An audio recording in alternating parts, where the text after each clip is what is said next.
Hello, welcome back to the Mr. Arsenal podcast. Or what's that? Yet another live stream show. And this time it's just, unlike previous shows I usually do most of the time, I have a guest on. You just got me for about 30, 40 minutes. However long you want me, basically. And yeah, as Kuna Total says, breaking news, and I'm going to touch on things that have happened in the last few days at Arsenal Football Club, including we're going to start off with fucking Scots. Big up Harvey in the chat, by the way. But yeah, I'm Scottish and I'm pissed. Well, I'm part Scottish anyway. But I'm pissed off with Scotland. Fucking idiots. It's not their fault in whole. It's the UEFA and the idiots that thought it was a bright idea in the middle of a global pandemic to continue playing international football. They have players and coaches of all walks of life travelling all over the world. And it's led to this. Arsenal left. Well, we knew our players were getting COVID left, right, and centre, especially in the Premier League, second time round. And now here we are. Arsenal's Scottish left back gone up to Scotland, and one of his teammates has been tested positive. And in the meantime, while they're waiting for the results, he's obviously got in close proximity of the player and of another teammate, and now they've got to self-isolate for 14 days. Which you think isn't a bad thing because they've got an international break line, but yeah, it sort of coincides. It moves into the first couple of days of the next part of our season where we play Man City away. So great, and because of that only means one thing: Sead Kolasinac is going to take his place at left centre back or left wing back, one of the two, and I am dreading that because it's Man City, and we've seen recently his performances so far this season not exactly up to scratch. And the fact that big up Tiger in the chat, as I said, these next few league games for Arsenal are going to be the biggest in our season as a whole. And yeah, the fact we've got to play for at least one game out of them three big ones. Kolasinac in Tierney's role. It scares the fuck out of me because you know what Pep's going to do. He's going to target him. And when that happens, the player fucking knows it and buckles, and we all fucking get raked up the arse, basically.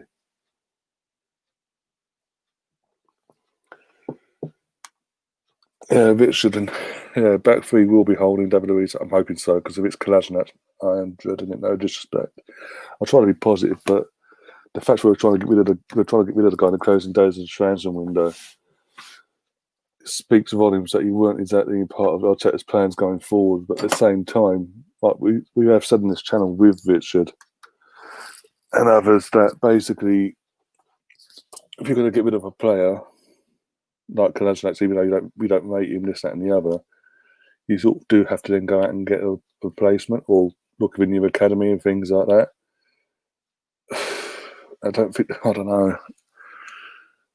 I'm just hoping. Yeah, I'm hoping worst case scenario, he'd be on the bench at least, and we play Saka or Ainsley at the wing back role. If obviously a back three wise is as it just says in the chat, holding David Luiz and Gabriel, because otherwise I'm petrified.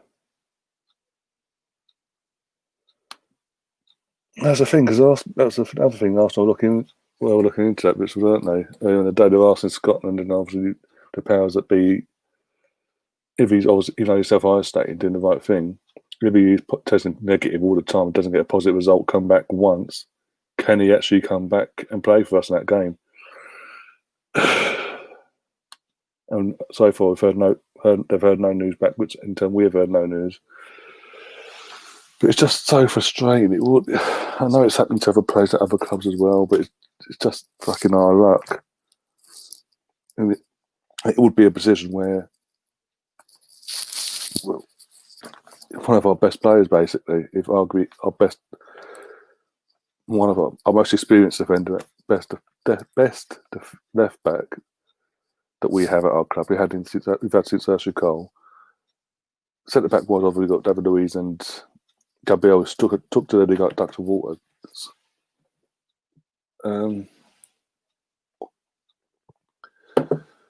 But yeah, it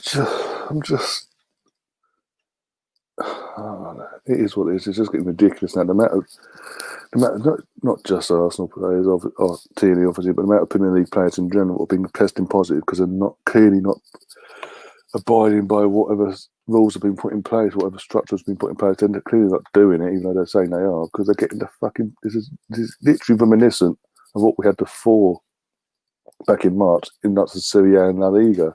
Players getting left, right, and centre testing positive. And even during lockdown, certain players weren't. There's like, doing their messages to the NHS, thanking the NHS, and then literally in seconds of filming it and sending it out there. I'm off for a piss up. Hey, fuck social distancing. I'm going to do what I want to do because I'm famous. Look at me. Look at my money. Do as I say, not as I do. All that crap. I know it. Now it's just like we've come back and things like that. In the Premier League, there's been more positive tests in the Premier League players this time around than it has. So it just concerns me. Well, what the fuck are they doing? Why are they not doing whatever structure that was in place when they fucking during the lockdown base during the summer?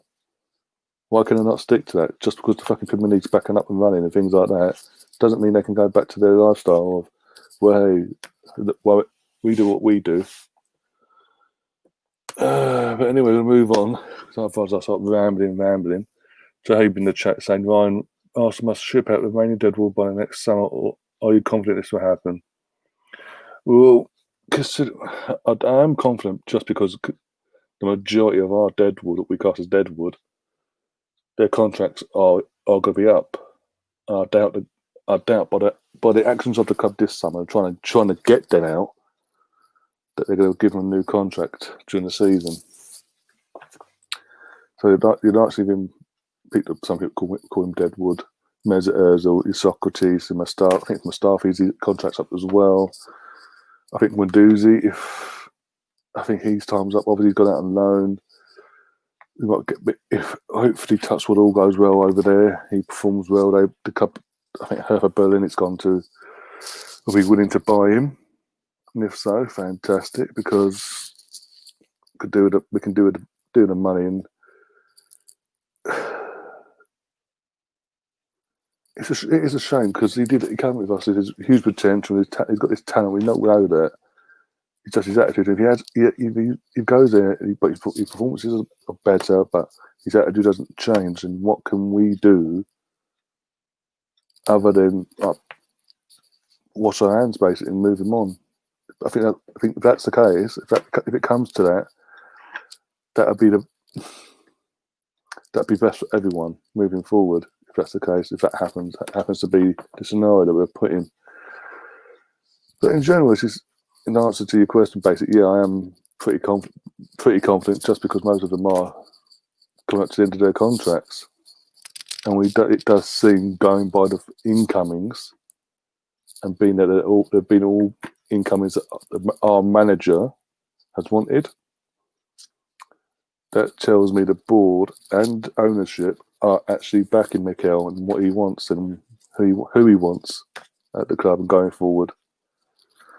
So yeah, I mean, all these, I'm not going to name names either. All these fans out there that say, "Oh, Edu's done a shit job. He's had 7-10 weeks, whatever. What has he actually done? He hasn't got rid of all the Deadwood." In a global, again, I keep repeating myself, and I do get sick of saying it. In a global pandemic, what are we to do? We've got Deadwood, as we class Deadwood, mediocre players on stupid wages, and this all goes back to Ivan Gazidis, who are still cleaning up the mess that he left us, because he put, with all due respect, mediocre players on stupidly high wages straight from the off. Instead of putting them on a sensible wage for their first contract and see how they go there. And if they do fantastic in that first half of their contract, then you're going off on a bigger contract. You reward them that way. But no, he just threw the money and literally hoped it worked. And it's just, and Edu was getting the blame for it this summer. The reason we didn't get the Deadwood out. And also, you've got to remember, we tried to get rid of these players like Gunduzi on the permanent deals, and no one wanted them on a permanent deal. What does that tell you about our Deadwood? But apparently, it's all Edu's fault. Sorry, was Edu here when these players signed to us? Was he the one giving them the big money contracts? No, he wasn't. So you can't blame him. He can do as much as he can only do so much. And as I said, with our Deadwood being so bad that no one wants to sign him permanently, even Socrates said Napoli was linked with him for about 3-4 weeks, 3.5 weeks at push, and yet they didn't want to buy him. What, 4.5 million? Spend 4.5 million because he had 8 months left of his contract. They'd rather get him for nothing, and then that died a death. And then because they couldn't sell Koulibaly. And then what was it? Roma and PSG at the last minute came in, but over the weekend we picked the PSG, and they came because of how long he had left. They don't want to buy him. Plus, they don't want to give him the wages he has, even though they can afford to because it's PSG. They don't want to because they don't think he's that good for that sort of wage.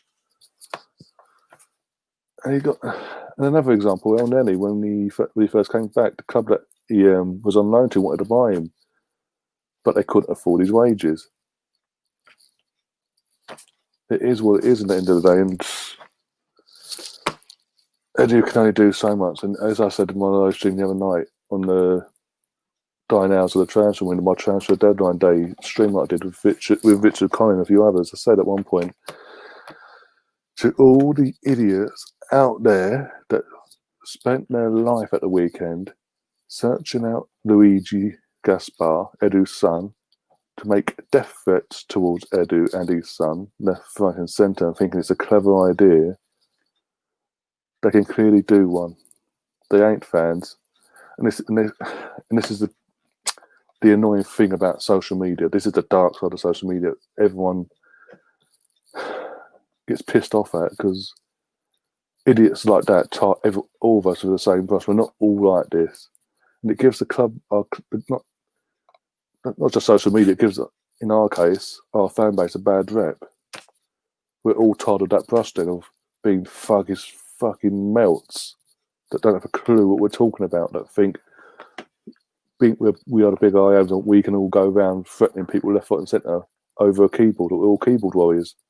That isn't the case at all. It pisses me off.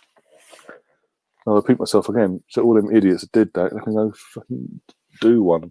Go and apologise to both Edu and his son, and then come off social media completely. Because people like you aren't welcome on social media until you learn to grow up. Piss off, basically. The next topic I want to talk about, obviously, the big one of this week. It is a big one now because of the implications and all that, and not just after what happened yesterday, but beforehand on Monday morning. Obviously, Arsenal Football Club decided to make the gentleman that obviously for the last 27 years has walked on the costume of Ganosaurus and made him redundant, basically. And amongst all this, on the same day, they spent £45 million on a player and given him reportedly, it's only reported because it's not confirmed, it's reported, over 200k a week in wages, when obviously the mascot was earning 18 grand a week in wages. Yeah, he's been made redundant and things like that. It sort of left a bit of taste in most fans' mouths because it's like, hang on, you're saying we need to make these cuts here, there, and everywhere, and obviously resulting in job losses for the Arsenal mascot. But you're willing then to spend over 200k a week, or spend 45 million, but give over 200k a week to a footballer. It's It is wrong. It is what it, but it would have made more sense. Because at the time I thought he'd been fair. I didn't know it's like full redundancy when I heard things. Like, at the time, I just thought maybe they put him on a furlough thing and basically when things got back to normal, he's basically his job's still there, things like that. But now they've made him fully redundant. So yeah, so 27 years of service means apparently nothing. I'm just like the mask.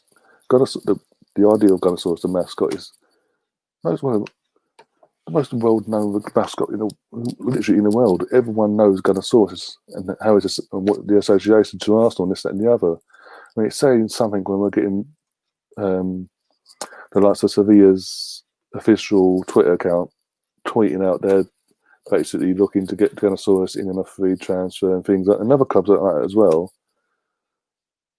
And also does take that aside. The kids, it's a big hit with the kid. Every generation of kids all love Gunnosaurus. And I know you can't send them out to parties. It's not of use at the moment, the actual Warstein.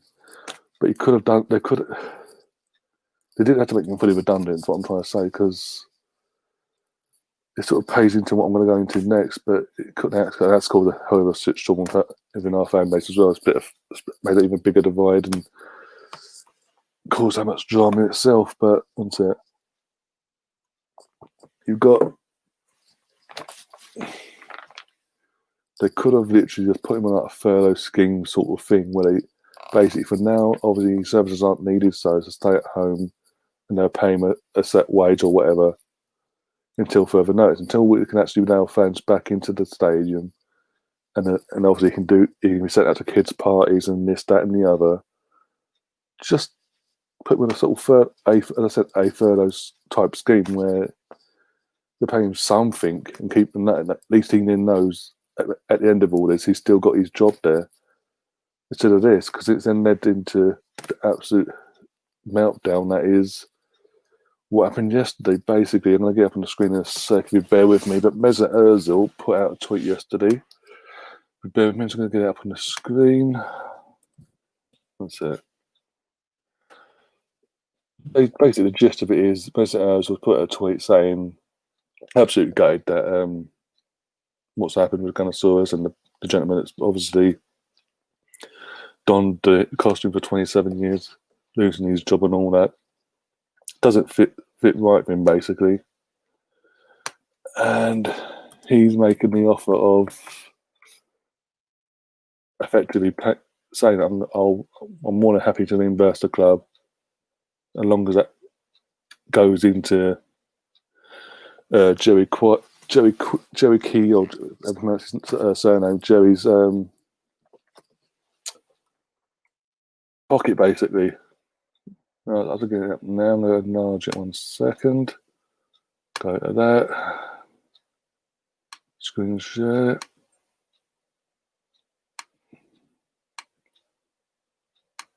Boom. And that is it. Here we go.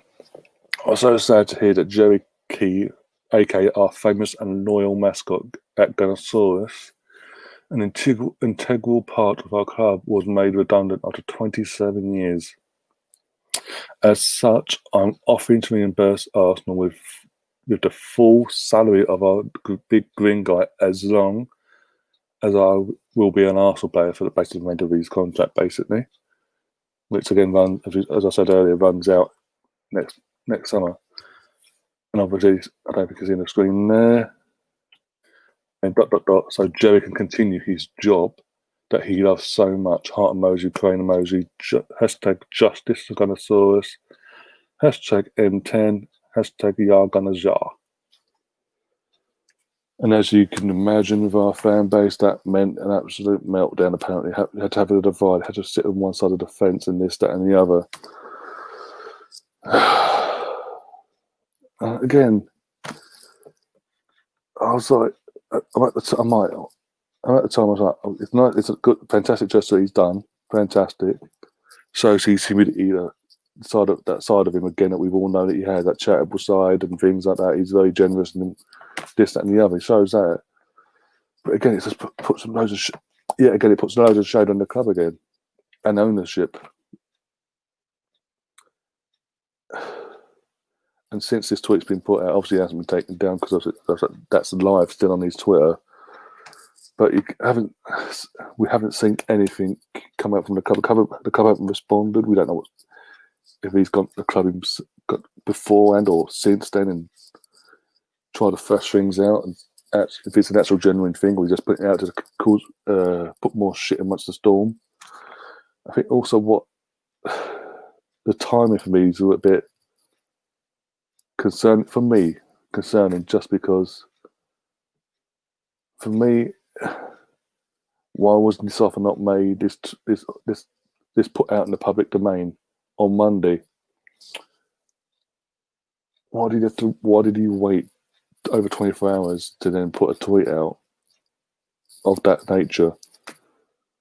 Unless he did the right thing and went to the club first, and then obviously he's put it out publicly. But then it doesn't seem like that either. So I don't know. But as I said, it's a fantastic gesture. I hope the club do take it up, or the club themselves say, no, Mesut, no, it's fine. We'll sort it out ourselves. We'll rehire Jerry and obviously bring back the mascot and this, that, and the other. That's hoping.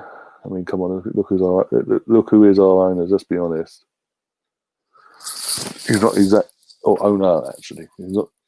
Even though his son is in charge of the whole proceedings at Arsenal and things like that, Stanley still has to sign things off this and as well, like go as a hand in certain things, and this is clearly one of them.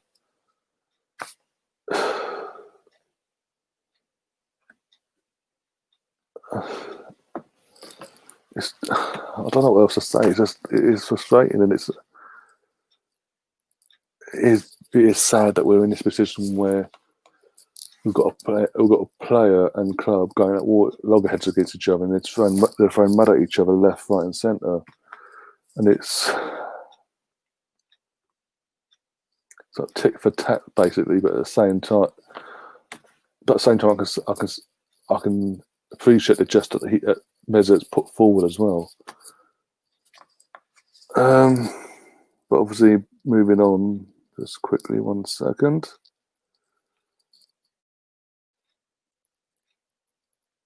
Just do that, and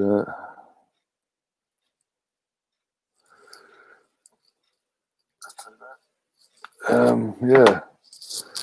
Next the main topic we've got to talk about really. Transfer dealings. The last thing I'm going to really touch on, because I don't want to keep having on about the whole thing, because there's only so much you can really say on that topic with the information that we've been given onto us. So yeah, transfer dealings, our transfer window in general. I'm going to sort of not go deep into it, but basically sort of give my thoughts and opinions on it as a whole. Now the window, as the main window, is actually fully closed now and done. If it's been a great window for us, okay window, this, that, and the other. If design's been pointless, you know what I'm saying. As a whole, in general, for us as Arsenal Football Club, this window's arguably been our best window since, I don't think now. That's saying something. I'm not going to think how long ago a transfer window can compare to this.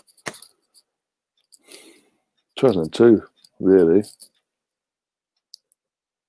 2002, we're in 2020.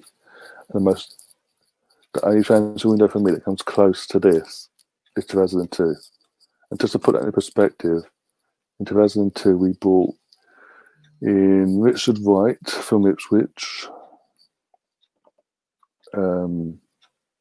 After having a fantastic season in the 2000 and 2001 season at Ipswich, obviously again, and doing some obviously playing against us as well in that season in league and cup competitions.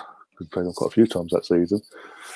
Junichi Inamoto for marketing reasons didn't really hit it off really.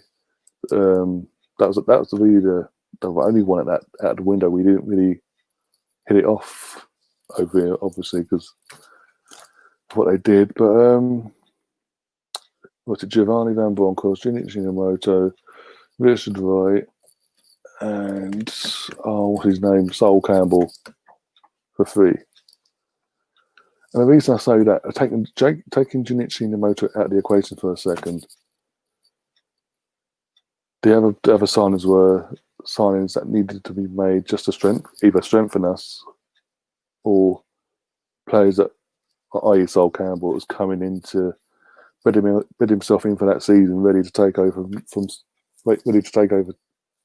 Tony Adams' mantle, basically, if and when Tony was to retire. Because at the time we didn't know if he was going to retire the following season or whatever. It was coming close, obviously, so we needed to prepare.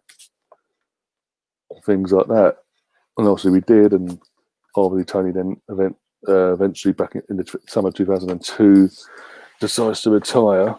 2002, yeah. So the summer 2001 window was the one. Sorry, the 01-02 season. So 2001 summer window. Sorry, yeah, 2002 summer, and yeah, it's a key again. We addressed areas we needed to be addressed. Whereas, it's like this one. We needed that for years. For years, we've needed a centre back. We've needed a Vieira type midfielder. And we got them. We addressed it for once. For years, we've been saying we need a defender. What do you go and do? We buy a winger. We buy a striker. We buy an attacking midfielder. Things like this. For once, everyone at the club had their head screwed on and got the players we needed in terms of positional wise. Gabriel centre back. I know we had Saliba coming in we bought him last year, but we had him coming in. But he's still young, and he's obviously younger than Gabriel, so he's just turned 19. But he's had other personal stuff I'm not going to go into because I'm that sort of I'm not going to.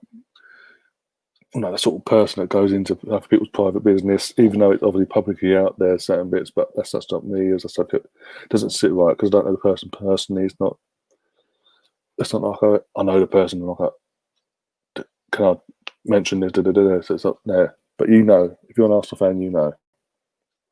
Going through some personal stuff at the moment as well at a young age, which no person of that age or any age should have to go through.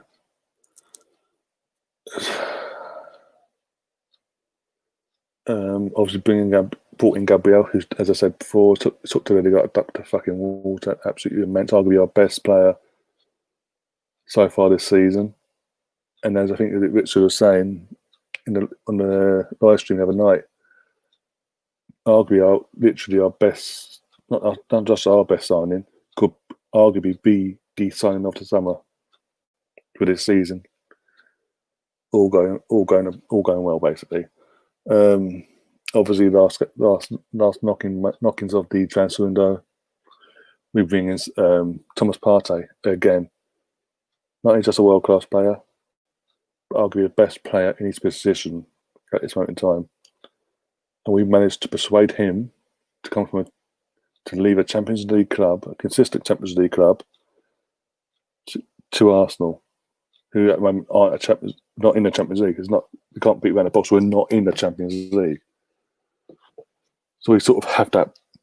We still have that pull, and again, it's just hats off. All the signs we've made this summer are hats off to not just the board and they're doing this, but also Arteta, because he's played his hand in getting these players in as well. Literally making it, getting involved, making phone call to these players, saying how much he wants them and how much the ambition he has for the club and where he wants us to be in the next 3 years. Not just in the Champions League and possibly winning league titles. He wants us to win the Champions League in the next 3 years. Obviously, for that to happen, we'd have to get in the Champions League this season, put ourselves back in next season, and then go for it our second season back in, basically. I'll get this up on the screen from Stuart MC. Oh, fucking hell. Unless it is a bias to Partey, it's a complete waste of time. He has grown around selfless players under Simeone. Xhaka is a self-centered, egotistic, Yeah, sorry. And apart of anything Partey forwards, that's what I'm going to say. I do believe if we're going to stick with this current formation at the moment, that we're going with like flat three at the back with the wing backs.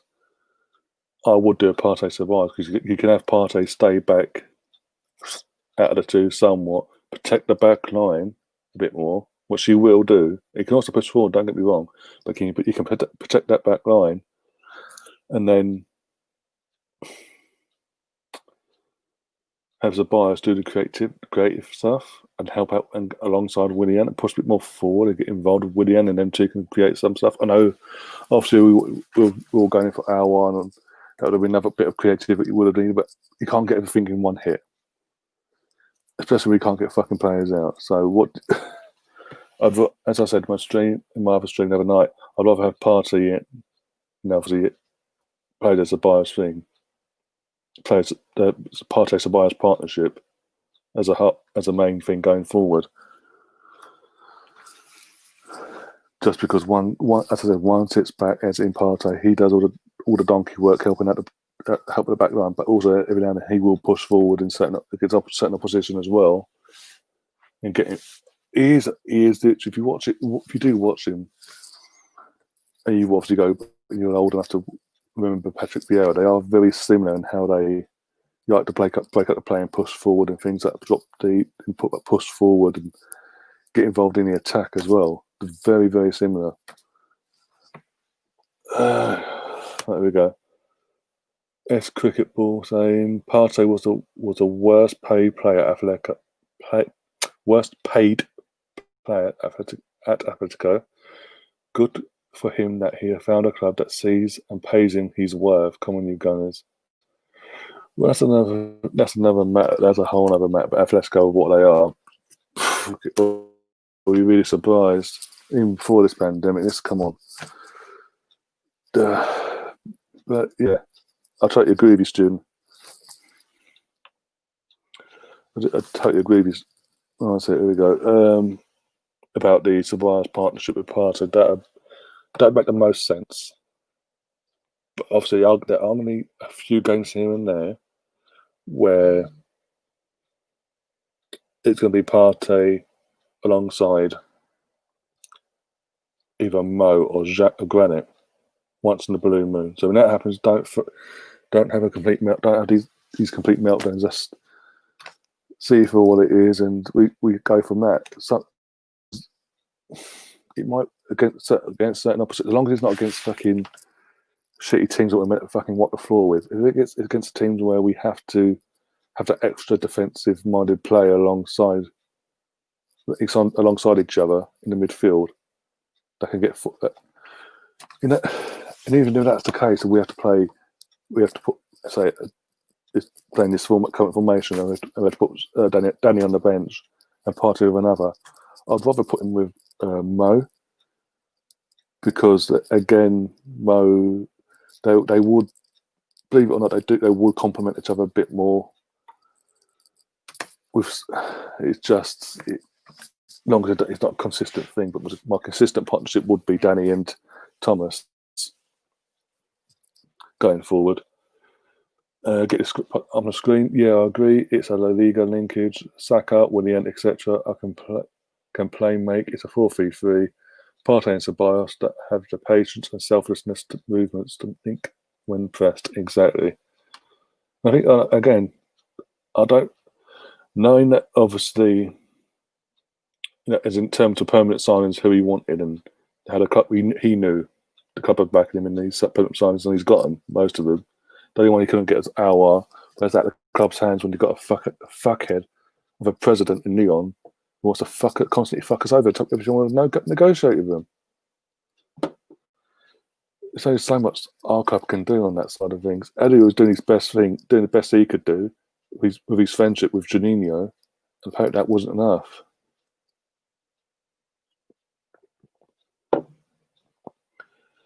And that's that's my penny's worth, mate. Yeah, he definitely has evolved the team. Exactly. And that's the thing, out of the two, Aouar or Partey, people, I think I saw a tweet, and it's as it literally to hit the nail on the head like you've just done. Our improves us, improves this current squad. Partey evolves us to the next level. There's no way. There's no thing saying we can't go back in for. We can't go back in for Elwa either in January or next summer. Nothing at all. It's just a fucking dickhead that we have to deal with to get that deal over the line. Again, Arsenal fans, any Arsenal fan with a brain should remember. Can't pick up in now. A few years ago when we brought Alexander Lacazette in, that was 3 summers in the making. That took us 3 summers to get over the line because of how much of a dickhead that president was. But yeah, I'm happy with it. I'm really happy with the transfer market in the end. I think it would have been a good-ish window without Partey. I think we're bringing Partey in, and what that means going forward sort of takes my opinion of the matter. So, meaning I think it's been an even better window. Not a great window.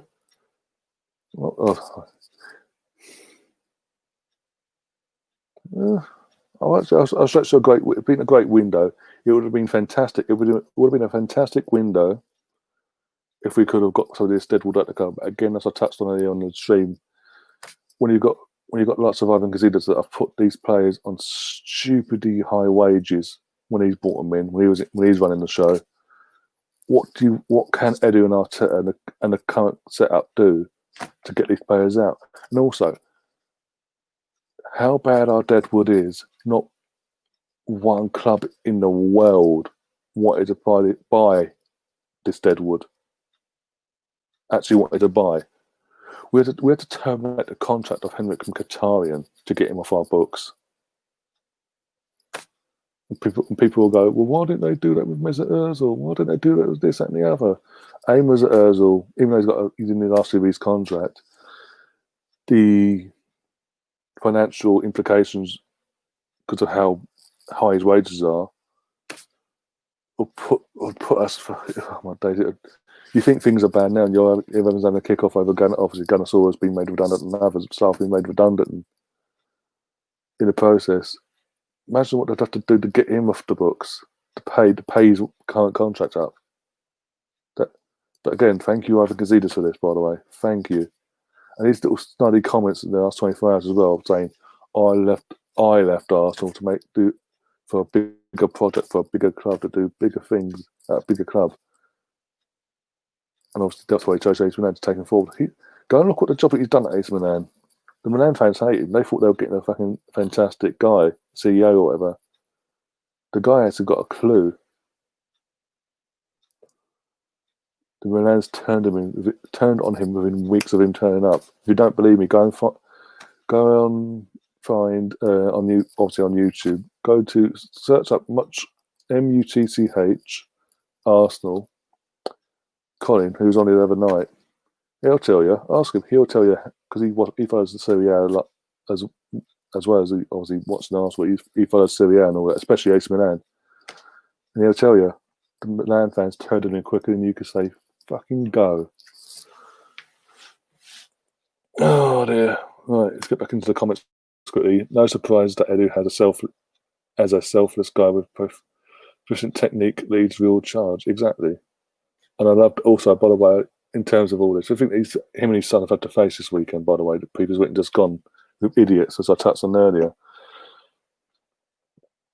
I love the photos he put. He took 2 photos out on social media. One with literally immediately after the announcement of Partey saying, obviously, it weren't just me, it was this whole team of people working 24 hours for literally grinding away to get these deals done, not just to get Partey, but other deals done this summer. And I like that because that showed he's not one for taking all the glory and things like that. He's a team player, which again is no surprise. The fucking guy. Look how he was at Arsenal when he was a player for us. And afterwards, I think when he got home that night, he had another photo. He was just posing with his massive wine glass. Fucking deserved it, if you ask me. Here we go. Jonathan Porter's joined the chat as well. Modern football fans make me laugh. 6 months ago, people barely knew Al existed. Now he's the best player ever. Last year, it was Pepe. Now they think he's rubbish. Exactly. That's a whole nother debate, trust me. But yeah, I get your point. The only reason I know Al, I know briefly about. I don't know. I'm not an expert. Let's put it that way. But I watch because I've got the BT app and things like that. I get to watch a bit of the French football here and there. So I knew he was okay. He was what he was about, but never. Like, oh, we've got to buy him. He's world class. That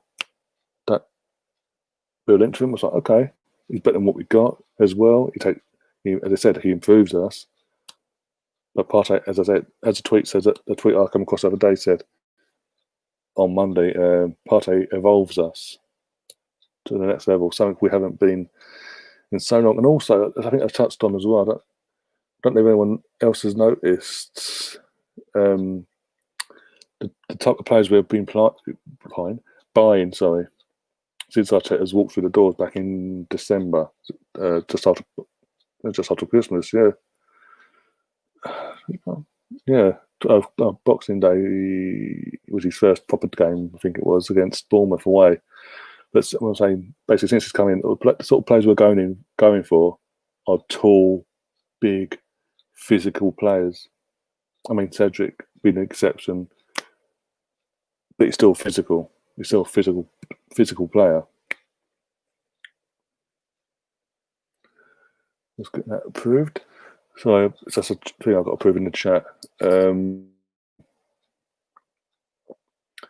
All our players have been tall, physical players. As I said, bar and Cedric, but he's still a physical player. I mean, Pablo Mari, huge player. They've all in it. So I'll get back on that. Huge players. Gabriel, huge, physical, demanding player. Literally not just in height, literally in his build as well. Partey, when we all know fucking starts a Partey. I'm trying to think who else. I can't remember. I'm trying. My head's got up. Willian, even though he's not tall, he's still tall. This sort of thing. Since the Invincible era, we sort of went through this stage of going for these small, technically gifted players, trying to copy the Barcelona method, basically, for the Premier League mould, and trying to prove that it could work in the Premier League and English game, and things like that. And it got so stubborn in that it just continued. But finally, it does seem like because Arteta's coming in with a plan. And it's about getting the balance right. You can have these small technical players, but you need the big physical demanding players at the same time. So I'm loving that. The fact that he knows that and he can adjust that. For a rookie manager who apparently, according to Lee Gunner, isn't good enough, by the way. Even still, finding things to complain about. There's some LED in the chat. LED saying, I had no idea about Aouar. I saw some of his games. He didn't impress me that much. I've watched Partey a shitload. Well, excited to see him play with Mark II as well. Exactly, that's what I was saying. And that's what I was saying earlier. I don't know if you saw me say earlier. If you look for Arsenal, as if you're old enough, and you remember, or just go and get either season reviews that the club used to do and put out every season. Vieira and Partey are very similar in so many ways in their gameplay. Not just that you see physically of them, but the actual gameplay is very similar to each other. So yeah, Jonathan saying, who Arteta rates, I trust him to bring in the right players and not the ones with the best kickbacks like under Senna. Yeah, Sanelli, yeah. But it all must be within a budget we can afford. Exactly. That's what I'm saying. They've worked within their budget. I mean, 45 million for Partey, his release clause was a steal anyway.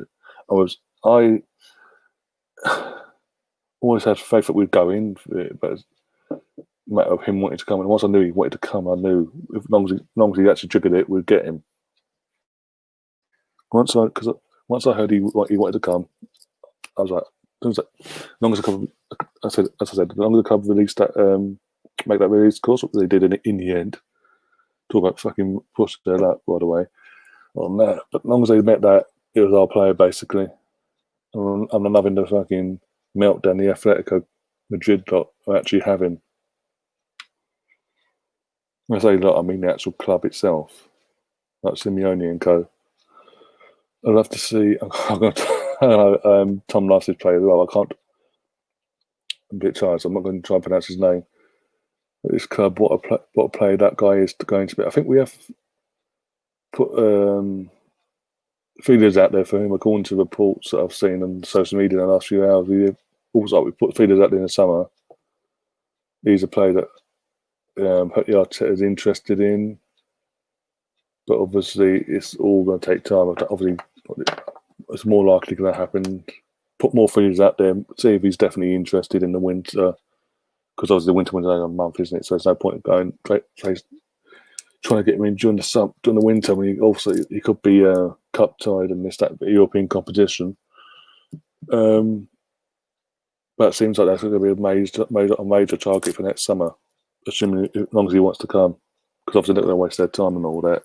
If he doesn't want to come, they're just going to try to put feelers out there, see if he's interested. If he is interested, get all the personal terms agreed, this, that, and the other, and then come the summer, early in the summer, make that bid for him. And then Davies did a podcast in that era about the midget team. The seven dwarfs, he called them. It was, and it was just like. Then as I said, it was a stubbornness. I can't say you don't know why, because it was. It's just he even admitted at the time it was a stubbornness of wanting to prove. Sorry, I get something so you can actually see my face. Wanting to prove that the what Barcelona were doing at the time could work in the Premier League with the small technical players and all that. And obviously at the time that weren't the case. Especially the defenders like we had, and we weren't exactly breaking. We were working again at the time, working within a budget, and even then, it was the players. Some of the players weren't good enough. It was a mix of you had actual world class players, and players that are just meh. And it's the players that are just meh. That 9 times out of 10 cost us. I mean. The 07-08 season, 07-08? Yeah, 07-08, a second season at the Emirates, we should have won that league title that season. But it was a meh player, a weak link, the only weak link we actually had in that team. It effectively cost us a start because of the constant fucking errors in goal. Manuel Neuer constantly making errors that led to goals that any other goalkeeper worth their salt would have made, and obviously that, as a whole, cost us that league title that year. LED's also saying we'll be interested in 25 million buyout clause. Apparently, could be another steal. Exactly, that's for a player of his ilk. And Tom will tell you, if you haven't already, go and subscribe to the Gooner Talk as well. If you haven't already, I'll be surprised if you haven't subscribed to me, but. Yeah, if you haven't, do guys go and subscribe to Tom at the Gooner Talk, and then he'll go more in depth because he obviously idolises the player. He loves the player. He thinks he's that sort of player that will also Partey evolve us going forward and things like that. But if that's the case, £25 million release clause, absolute fucking steal. Be mad not to do that, especially after spending 45 mil. But at the same time, do other things we've got to deal with and get Gunnersaurus back. It's saying something in fact, that's one thing about our fan base in one sense. Take them as an Ozil thing out of the equation, as I've touched on already. Apparently, our fan base have set up a GoFundMe or crowdfunding page basically to raise enough money basically came back to the club for them to then rehire Jerry as Gunnosaurus. That's that I like because it shows the good side of our fan base. Oh, sorry. Oh dear, right. Just bear with me a second. I was checking some things. But so as a whole, I think our business in the window getting past age of 9 for me just edges me towards saying our window was a great window. It wasn't excellent or fantastic. It was a great window though. It would have been excellent or fantastic if we were able to get Deadwood, but as I've said before, we couldn't have done that with the fucking stupid wages of one. No one wants them anyway because they're that crap. Let's be honest. But also reading the rest of your comments, so I didn't read the rest of your comment, Ali. You also said don't need to spend stupid money to get quality. Look at Harry Maguire, £8 million with the laughing emoji and the monkey emoji of his hands over his face. But yeah, fucking Harry Maguire. Okay, now 80 million. If he's worth 80 million, fuck it.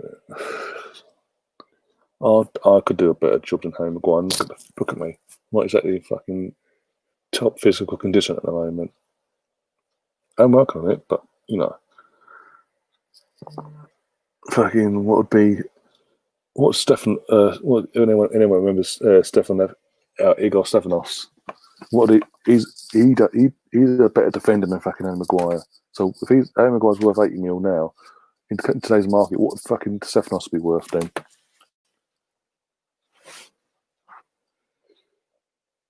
I'll get this point as well from Jonathan. He said small technical players could have worked if refs did their jobs, yeah.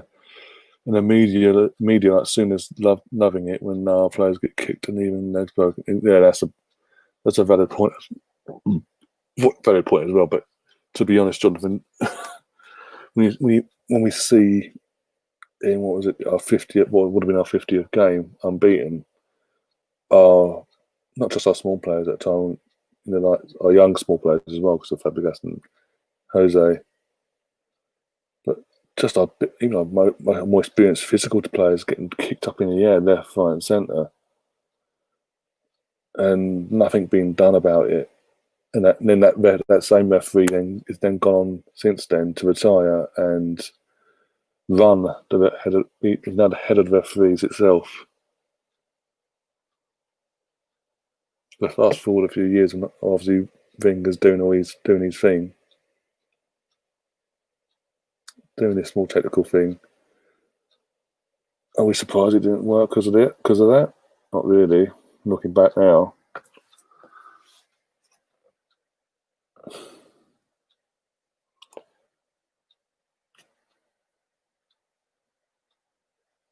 Well, it was, yeah. Again, Jonathan, it wasn't just Phil Neville, it was both Neville brothers. And the fact that since then, in recent times, obviously going Neville when he did his, was it soccer box thing for Sky Sports or whatever, with certain players. And even Phil Neville recently, I think it's a match of day 2 in the UK, or one of the two, basically bragging. Gary Neville himself said, when it come to that 50th game, we knew if we tried playing Arsenal at their game, basically they would be played off the pitch. So Ferguson basically told them straight from the off to go out there and kick us off the pitch, literally beat the crap out of us, basically. And they did, and they got away with it, left, right, and fucking centre. I mean, Lundberg threw on goal. No, the only person in front of him was the fucking Roy Cowell. Was it Roy Cowell in goal? And then Ferdinand comes out of nowhere, runs back, manages to catch up, grabs him, and doesn't make no intention to get the ball. Just throws Lundberg, literally star tackles Lundberg up in the air. Doesn't even get the ball, and wasn't even a red free kick or nothing. And Ray, poor fucker, that game, I think that, looking back, that was a game that fucking, for him, as a the sort of player he was, that sort of finished it for him in the sense of wanting to play in England anymore. The fact that as a player of his quality was literally getting kicked up in the air for 90 minutes and not even a red card was shown. And then, as I said, years later, Gary Neville's talked about that, and then literally Phil Neville, on match of day 1 or 2, whatever it was last season, bragging about it. They got away with it. Like, seriously. And that referee's now in charge of the whole lot of them now. When I say whole, I mean all the referees now. And we wonder why the fucking standard of referees is so fucking piss poor. Are we really that surprised looking at it? Not really, because of, as I said, because of who runs it. And I'm just like, it's not like when back then there was consequences basically to their fuck ups. If they fucked up back then, people in charge back then were like, okay, you fucked up, you're getting dropped down a couple of leagues to referee the league for a couple of weeks, and then so you're learning this in that way and things like that. There are consequences. That since this guy's come in and took over, there hasn't been that consequence anymore. It's literally all doubled down and suck each other off, basically. I mean, the fact that Sky Sports even now do this fucking, in the pandemic, by the way, they're doing it virtually, do this ref watch bollocks with fucking McDermott, and every week, every controversial thing you can think of, he finds a way of doubling down and defending the referee in that situation. It does my head in.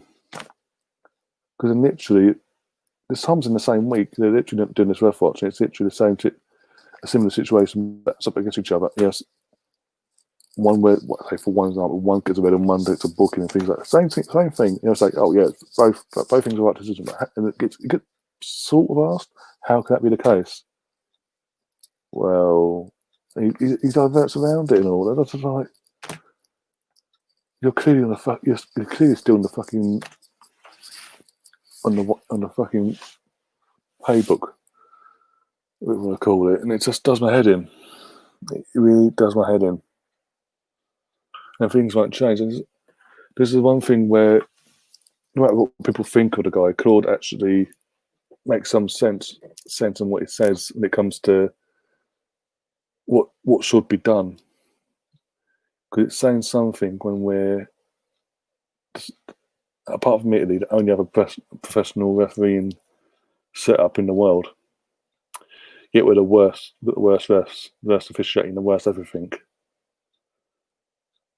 It's that bad that when it comes in terms of the VAR, after one season of having VAR in our country and how bad that went, UEFA have got involved and basically they've took over from that side of it.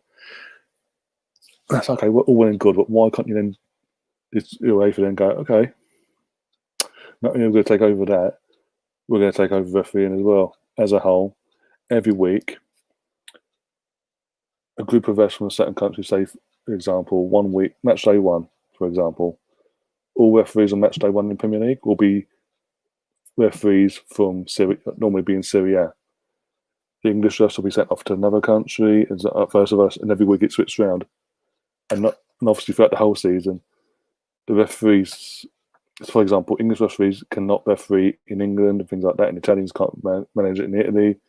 So everyone's become accustomed to the same rules, and everyone's on the same things off the same hymn sheet in terms of the rules and this, that, and the other. And in terms of when it comes to clubs and playing European competitions, especially over here in England, we're not then shocked.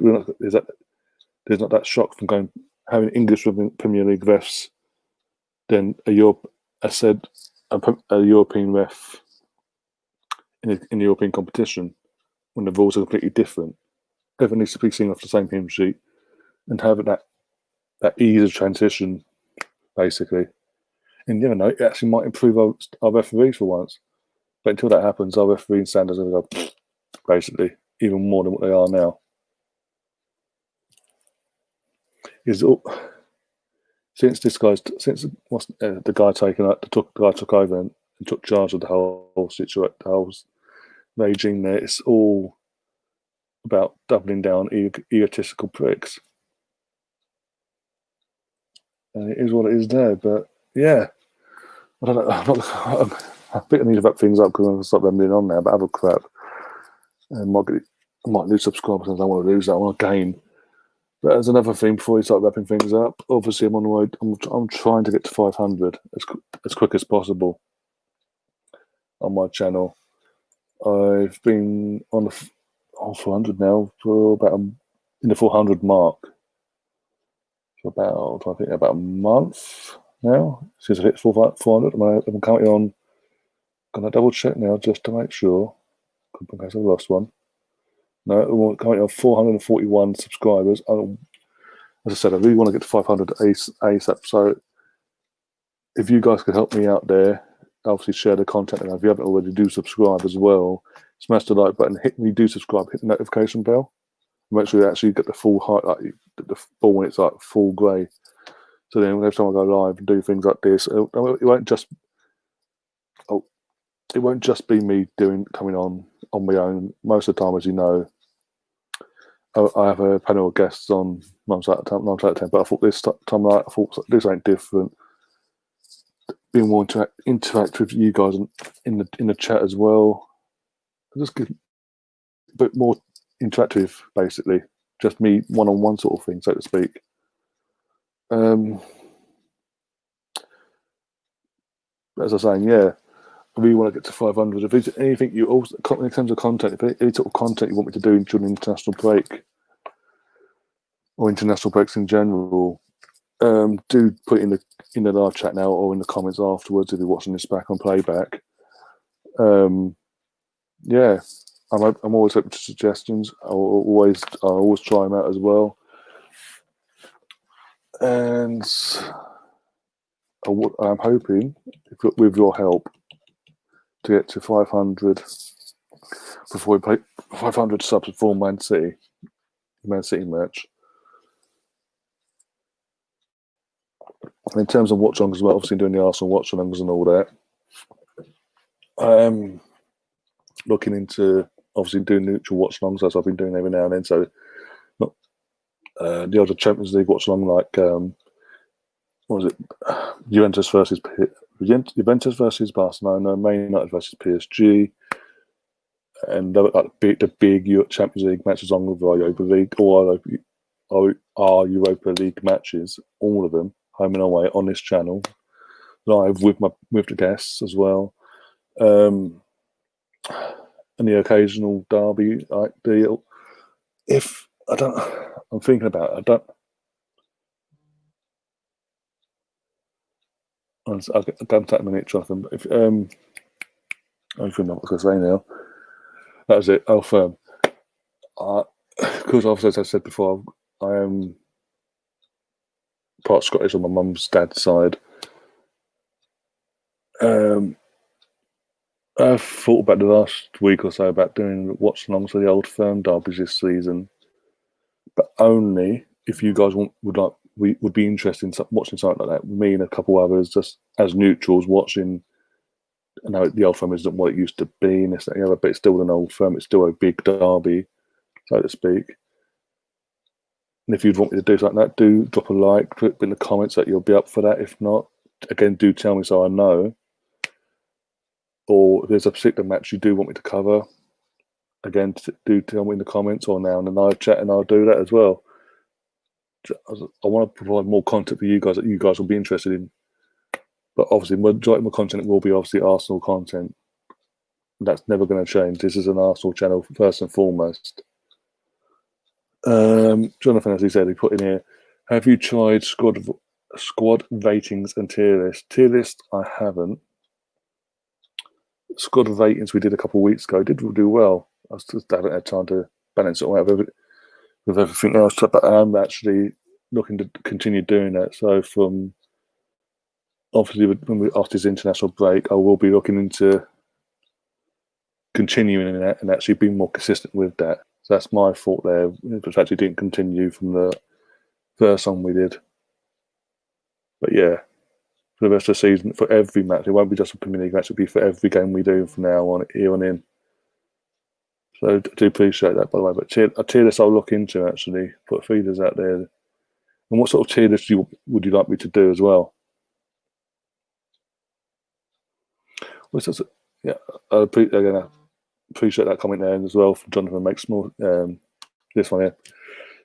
Yes, makes sense. Champions League games coverage is a good idea. But just, I don't want to, obviously, as I said, don't want to do the run in the mill.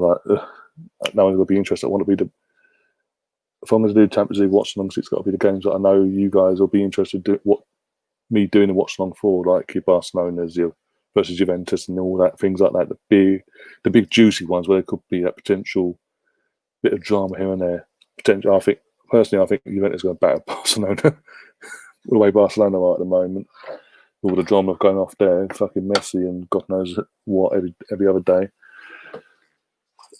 I'm just saying that Koeman's not a bad manager. It's just Messi's been Messi, is what it is. But that's another thing from when that comes along. But again, like I said, any games that you don't have to, obviously Arsenal games. I'm got no matter what Sky and BT decide to do going forward, I'll cover every Arsenal game on this channel for a watch along and on my Facebook page, obviously. But occasionally, obviously, as I said, I want to throw in the old Champions League here and there as well. Every match day, European match day, obviously doing our one. But the Tuesday and Wednesday, throwing a Champions League game if there's any decent ones there. A few of the guys here. Also, when it comes to the old, if you think that's a good idea, let's go forward with that. Again, do say so now or in the comments box below when this is actually up and running again, because obviously YouTube have to process all this.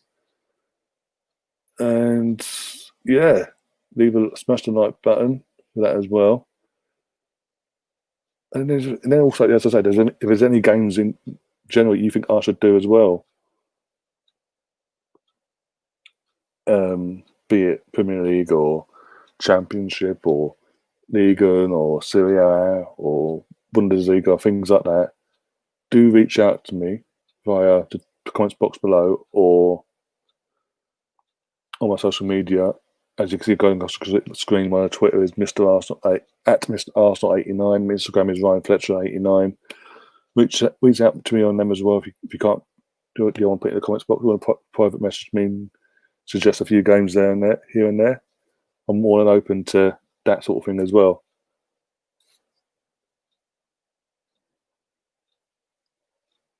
Yeah. Okay, that's good. That's good. I appreciate that, Jonathan. Had the interaction there, and obviously you think it's a good idea. And obviously, but yeah, in terms of tier list, that's an interesting idea. If there's a particular tier list, again, as I said, you want to start off with, let me know, and I'll look into it, and I'll get that all sorted. Actually, in terms of content, we was planned for tomorrow, but I've accidentally double booked. I'm now going to be on another channel. I'm going to be on Richard's channel actually tomorrow night, 8 p.m. So go over to his channel. Actually, I think because I can't even get use my laptop. It's a pain in the ass to get the link. If you go over to, let's see if you can find it now, because he's got enough subs, surely. For you to be able to find him. Let's say over and over again. No, it's a pain in the ass. Oh dear. Go and find. If that's it, Harvey. There you are. Harvey, mate, are you available on Friday or the weekend to do that third kit list thing that we was going to do, voting thing? Because obviously I've accidentally double booked. Yeah, exactly, Richard. But I was going to say now. Yeah, I'm on each channel, so go over there and subscribe, and obviously I'll be on there tomorrow. But yeah, Harvey, if you let me know if you're available on Friday, Saturday, or Sunday, we sort that out so we can go over the third kits and vote all them, get the guys on for that. I can't weekend on a holiday, mate. Sorry. Okay. What about next week? You around anytime next week? We can sort that out then. Oh, bloody hell. Trust me to double book and forget about it. Till this morning when he reminded me. Everything that's going on. I needed that hole in the head.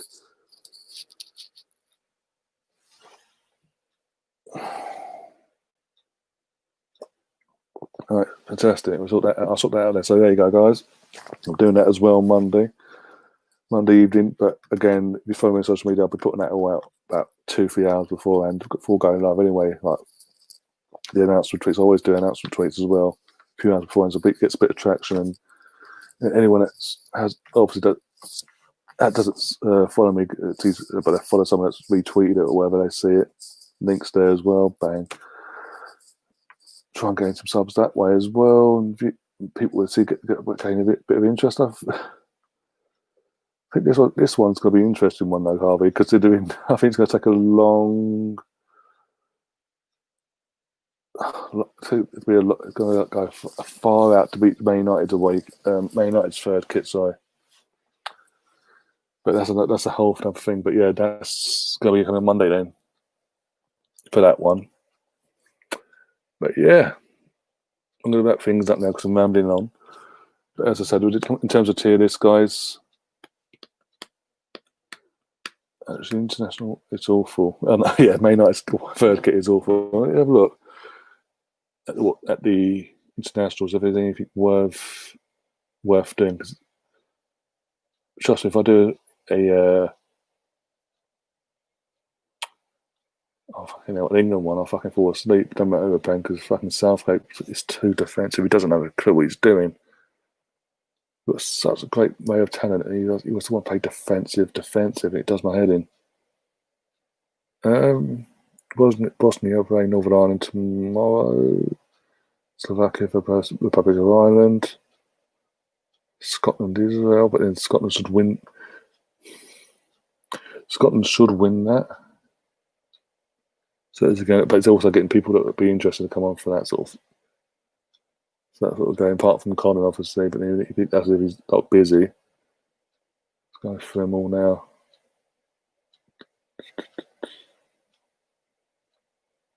Oh, that's one I haven't actually. England tomorrow. Okay, I can do that.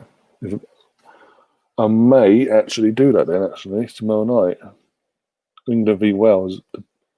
Again, I'm gonna say this, but dig myself a hole in, especially in this world of YouTube and social media. Being I've got Welsh, I'm part Welsh as well on my dad's side. Mainly English before anyone goes there. Majority English. England v Wales. See if I can find some of the guys up to do that as well. It's an 8 p.m. kickoff, so if I can get people to do that, come along with me and watch this with me. Then fantastic. I'll do that then. If it's on my own, I might fall asleep. So I do need guests to keep me talking because Southgate doesn't like nothing. He's so negative. But the battle of Britain basically one of the British, you know what I'm saying, England and Wales. So at Wembley or was it a neutral ground there? But 8 p.m. kickoff, so I'll be going, if it all goes ahead, and all goes according to plan, I'll go live around 7:30, 22:08. And yeah, we'll go with that. And you know what, actually, even though I'm not the biggest fucking Southgate fan, I'll cover every single England second mark pass a point as well. And I think Ainsley's been called it as well, hasn't he? So you know what? Every England international I will cover along with. I'm just looking for this fixture list now. Sorry. We have internationals. What have we got here? Nothing now on Friday, so Friday can have a bit of rest. Saturday, Spain, Switzerland, Ukraine, Germany. No. Liechtenstein versus Portugal. Yeah, is that? You know what? I'll actually cut. Well, even if I can't, if it's just me, as long as you guys come up, you're interested in it, I'll come. I'm going to cover the England games. I'm English on May as well, even though Gareth Southgate bores me. The fucking last two games nearly actually put me to sleep. I'll do that as well. Get things on again. Keeping the channel alive as well. International. I hate international breaks as a whole. Really, in only recent years as well. Growing up, I used to love international football, along with more so my club football, obviously, but international football. There was that interest because we played exciting football as I was growing up, under spending all that. Well, more exciting than what we're fucking witnessing now under Southgate. There's no fucking. What we're playing three games, aren't we? Bosnia versus Netherlands on Sunday. Maybe. There you go. Actually, no, not. England v Belgium will be like bad, but fuck it. I said I'll cover all England games, so I'll do that. That's the UEFA, the Nations League thing. So that's Sunday at 5. So we'll go live around 4:30, 4:45. So that one. So there you go, guys. Yeah, I'll go cover all England games either way. And if I can find some decent internationals in between it all, that I can get streams or do on TV, I'll cover them as well. Well, that's one. That might be one. Let's just double check. Maybe we're not playing that night. Oh, because I don't know if I can know that. That's not what we are. I can do Tuesday night because obviously Monday night we're doing the third kit thing. Me, Harvey, and a few others. I'm gonna reach out to them tomorrow and sort that out. But in terms of Tuesday night, I can do the Germany v Switzerland match at 7:45. If that's something you'll be interested in. And we've got to be playing Wednesday then. Yeah, Denmark again. If I've played it, we've got this group thing. Oh, for fuck's sake! Oh joy! You can tell I'm excited about England games, eh? My age is showing. Trust me. And also, whilst doing the Watch On for the England game, I'll keep you updated with obviously other big games that are taking part at that time, like Italy v Holland and things like that. Basically, yeah. And then we're playing Saturday, aren't we? Saturday 5:30, Arsenal Man City. So in that case, my preview for Man City Arsenal will be on the Thursday or the Friday. I'll decide. I'll decide in the next couple of days when that is, Thursday or Friday. Probably Friday. Depending on my guests are around are available for that. Then obviously the box on for that on Saturday 5 kickoff. Then do the player ratings, the squad ratings that you mentioned before. And amongst all that, as I said, when it comes to tier lists and things like that, throw at me any ideas you want to do for tier lists, and we'll do that as well. I'll get that input. I'll get that wheels in motion for that as well. But yeah. So yeah, in response to that, I'll be covering all England games, the occasional international if it's decent and I can get the people to come on to do it. Yeah, just a tad. And as I think I don't know. Sorry, I don't know if you was on. Like you joined when I started this stream and I was talking about Kieran Tierney, obviously having to self-isolate because he's come into close contact with a fellow teammate, international teammate that's got obviously been tested positive.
back. Sorry about that. Fuck's sake. Bloody laptop. Fucking didn't even tell me it was fucking 22% battery, yeah? So 20% it decided to fucking die. Didn't even tell me it's on battery's dying, so I've had to put the charger back in. Sorry, I do apologise about that. Yeah, I'm shattered, but obviously time of night is over in the UK. What's just gone? Well, midnight, is it? Yeah, it's just it's fucking 1 in the morning. Fucking hell! It is a late night. I did promise a late night thing with people. People wanted it in my poll I put out a few hours ago. And a few people voted that saw it. So, but hey, it's still one. So I've got to do what people want. I'm shattered, but I do apologise for that. That has actually pissed me off. That decided to do that without warning.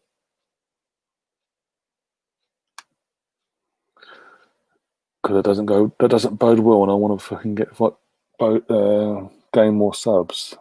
That's really actually pissed me off. But it is what it is. But yeah, international breaks. As I was saying,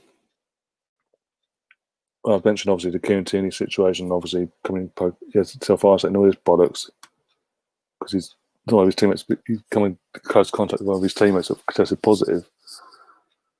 Whose bright idea was it to decide during a pandemic, this pandemic, we're involved in a global pandemic, it's still going because countries are still suffering from it.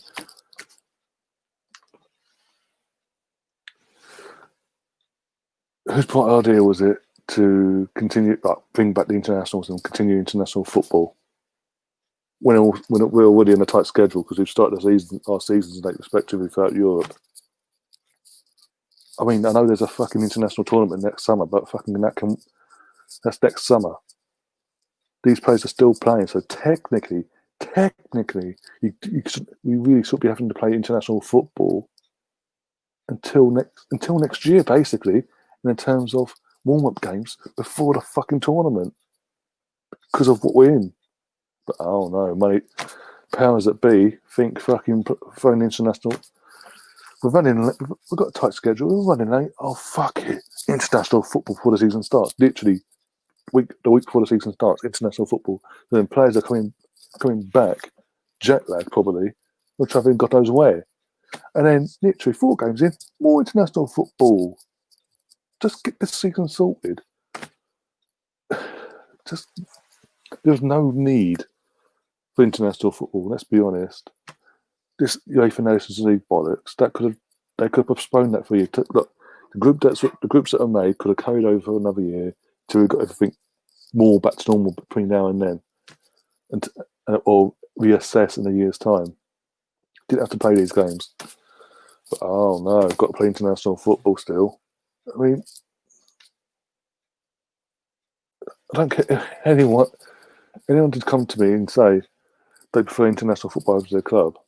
I mean, Brownie, I know you're obviously Cardiff City fan and all, but I'm sure you'd rather watch your Cardiff City week in, week out than watch Wales every now and then constantly. They're not, but even the high-performing countries like your Spain's and at the time, back in a few years ago, and Germany and things like that, and now Holland are coming back up and this, that, and the other. Even they wouldn't mind. They would prefer to watch their club play over international football for us in these international breaks, just because not it's such a high rate as well. I wouldn't mind international football if it was literally you have an international break, say in normal circumstances, halfway through a season. Say in a normal season around now. So in a normal season, and then literally again back in and again a game or two in March, or not March, at the end of the season before an international tournament starts. Other than that, but in this current climate, international football should be happening now.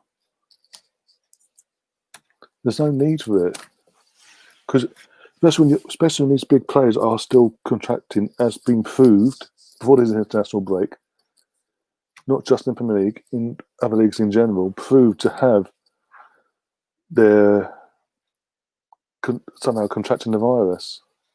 Even though they're not showing symptoms, they're still contracting it. And they're still passing it on because obviously they're doing what they're doing. And I'm doing this, it's probably annoying people downstairs now.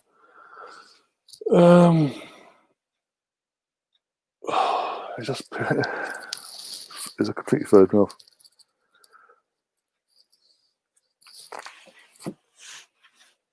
It's just frustrating that that's what I'm trying to put. You just need that's what I'm trying to fall. But so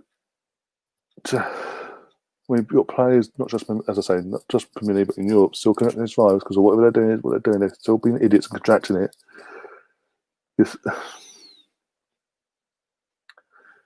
International football should be then stopped because clearly the players aren't doing what they've been told in the first place. And all this put them in a sporting bubble that clearly not fucking abiding by because they're doing something to get they're still breaking some sort of rule to contract the virus.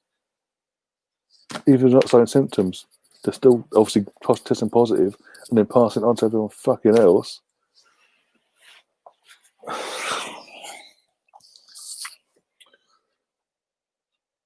And that's just going to prove the players themselves then can't be trusted. So, and then you're telling these players they've got to then travel every few weeks or whatever, travel from whatever country they're playing in domestically for their clubs, in and around Europe or around the world, to represent their country. And at this moment in time, I don't think it's necessary because, as I said, I'm not really. It's probably a bias thing coming from me because I'm really. When it comes to interest in international football, I don't have that interest anymore. I haven't had that interest since, if I'm being honest, the second McLaren walked in the door. Never really had that interest. It sort of peaked again, sort of, when Capello was hired, but then it died off within 5 minutes. So,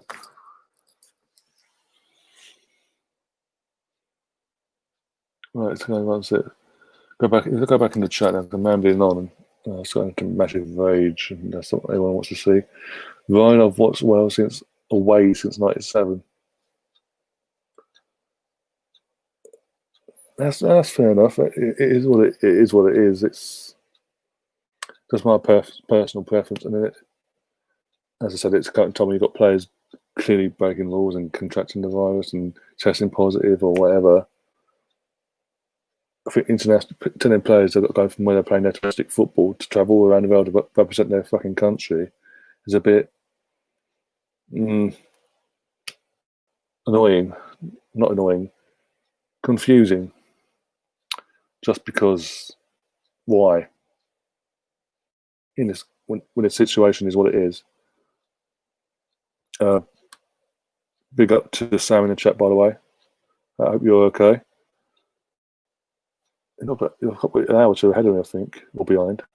So either way, big up. Appreciate the sport. Go back up a sec. Here we go. Back in the day, I loved international break because we'd have a few days away with the lads. But I guess if you follow a team who's constantly in Europe, then your mindset may be different. It's not about my. That's the thing. It's not about with me personally. It's not about my actual the club I support playing European football. Nothing to do with that. It's the fact that I don't find any enjoyment watching England anymore. As I said, I haven't done since Steve McClaren walked for the door.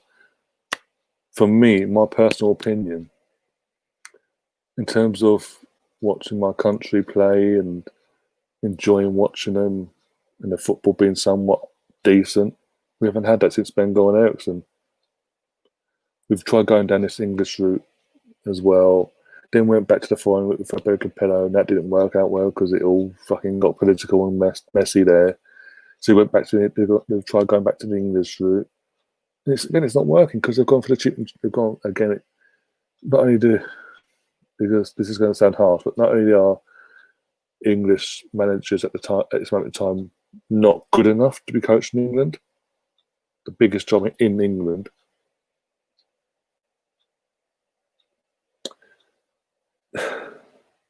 Just cheap and cheerful. mean, what Southgate actually, to be the England manager, it used to be you had to achieve something beforehand, put yourself on the radar, so to speak. This, what Southgate done? What did Sam Allardyce got the job based on what he being being a specialist, not getting relegated. Yippity fucking doodah. Yippity doodah. He never got relegated, so he must give an England job. Are we having a laugh? And then Steve McCann, just because he was second in command, he was 1 second in command of Sir Alex Ferguson and went into Middlesbrough. But he also fucking he also got sacked at Middlesbrough as well. Yeah, the only difference with McLaren is somehow he won a trophy with them in 2004, the League Cup. But even then, from there on in, they didn't move on, they didn't push on anything like that. He hasn't achieved anything really since that. At the time, to merit the England job. Obviously, he went off after being sacked and shamed to then win, the Dutch league with FC Twente. Then got so big for his boots again, went to Wolfsburg, got sacked because he got in the relegation battle. Went back to Twente, didn't really get the same sort of dizzy heights that he got in his first spell. He fucking effectively got Newcastle relegated because first of all, he was the head coach, so he has to take some responsibility for that season when they got relegated. He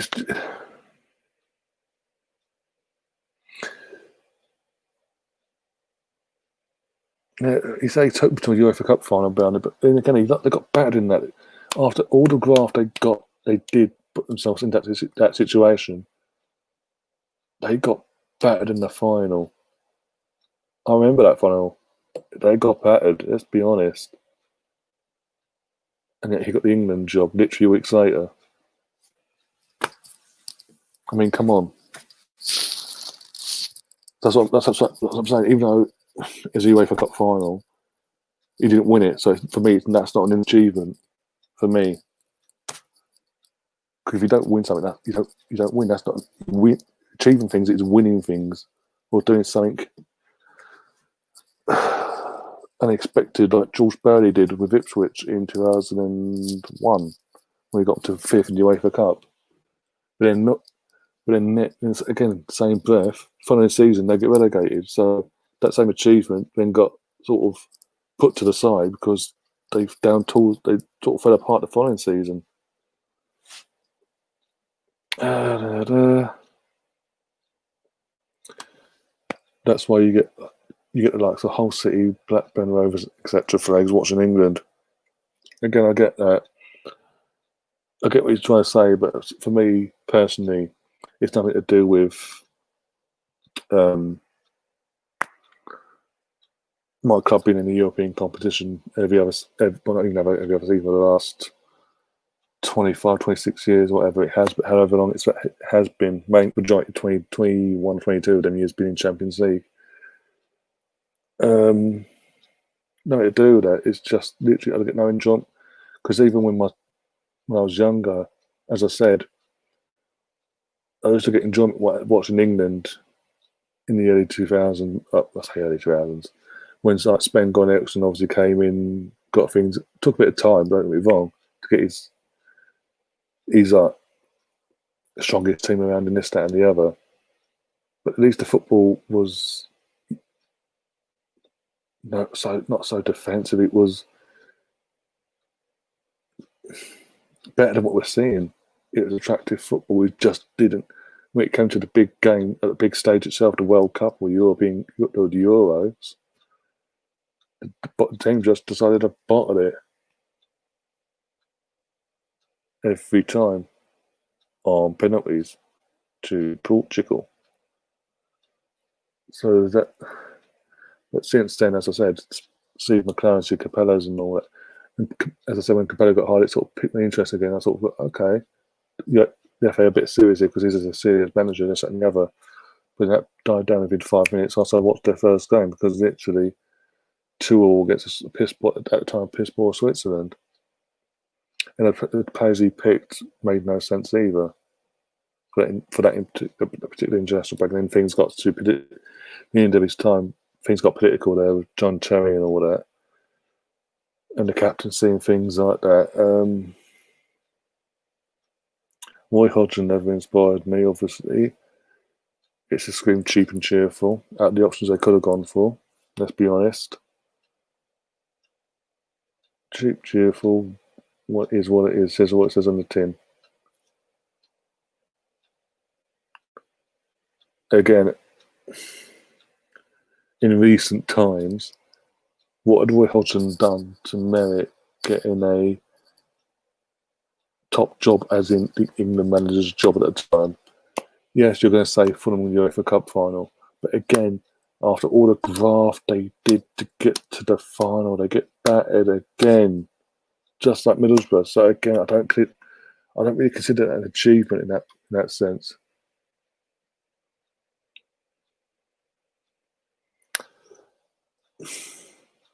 I don't consider losing finals, any sort of final, an achievement, no matter what stature of the club it is, and how unexpected it might have been to the final. They've got to a final. You have to win it to consider it an achievement. In my opinion, again, it's my opinion. I just don't.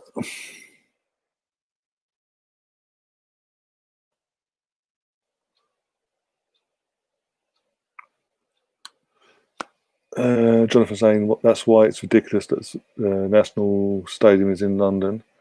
As much of the support is north of the Watford Gap. Exactly. That's all it is. All it is. It's always going to be in London because London is what it is, like fucking tourist FC, basically. Tourist attraction FC, I mean. Before anyone takes it the wrong way. Anyone does take it the wrong way, I'll re-clip it and get to this bit so that people edit and things like that can go fuck themselves. Yeah. Exactly, Sam. That's what I'm trying to say as well. That's the main thing in this my face, but in this situation of what we're in, it's not just an unfair risk; it's a risk in general, and especially when you're seeing players, not just in the Premier League, in all the major European leagues, still testing positive for this fucking virus. But hey, that's okay because money talks. And that's all this has proven, really, in the whole time. Not just in the Premier League, as a whole, money talks. Money is more important in people's lives.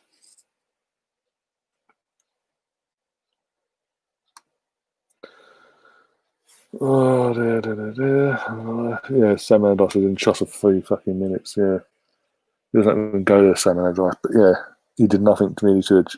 His biggest achievement is not getting relegated. He hasn't won anything. As I've said at the beginning of this event, it's effectively an event, basically. English managers, or even British managers in general at this moment in time, aren't fucking good enough.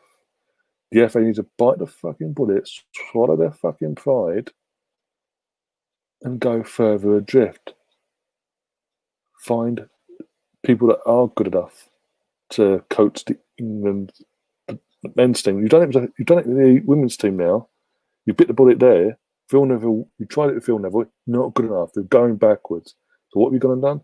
You've gone and hired the best female coach in the world to manage our team next year onwards. So can you please bite the bullet and do that with the men's team? Otherwise, we're not going to progress. And everyone's running this law of, wait, Southgate got us to the World Cup semi-final. Look how we got to that semi-final.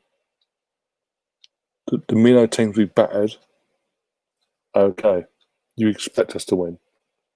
Let's by them scorelines with our talent at his disposal.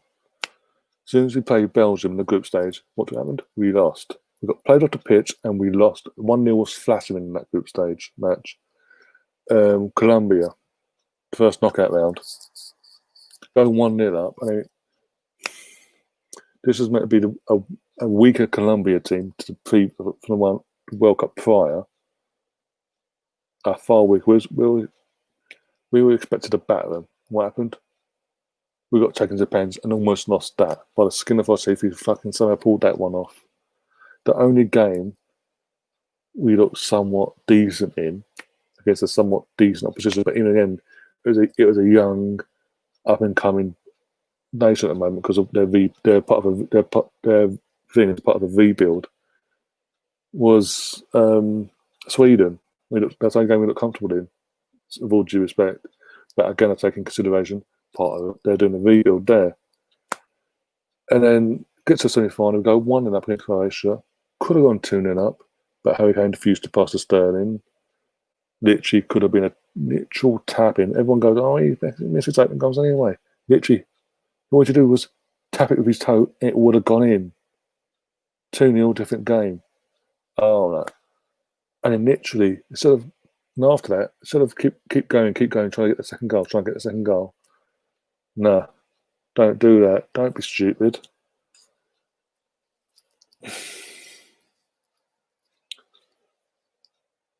He changes tactics, goes ultra defensive, and it backfires because we haven't got we didn't have a good enough as a whole defensive minded players. We had fucking Harry Kane at one point in that semi-final on the centre circle, literally just hovering in the centre circle on his own. I don't know if he's not in earlier on. I did sound good. I was looking at Jonathan mentioned that about doing international football watch-alongs. So I looked into it, and obviously I've seen what we're playing tomorrow. So if you're interested, and Sam, also the invite's there to you as well. If you're available and you want to, I'll do a watch-along for that game. I need to check what time it is, actually. I may have to fucking... Oh, God, this will be interesting, actually, because you watch. It's going to be a fucking stupid o'clock game, isn't it? Just to piss me off. 8 p.m. kickoff. Aye. I've said I'd do it now, haven't I? You bastard. Bastard. Well, fuck it, I said I'd do it, so I'll do it. But if you're interested and you're available, Sam Brownie, I'll do that. England v Wales. Be a laugh. Just means I'm going to tell Richard now, for fuck's sake. And sort of take a rain check there. You know, talk about I double book myself and then talk about I double book myself again. For fuck's sake. The things I do, eh? Go through the chat again. I'm rambling on now. It's done my head in. Sam, England manager is probably alongside Brazil and Italy the job that in terms of most expectation. We expect to win the World Cup. I don't expect us to win the World Cup in Euros and things like that.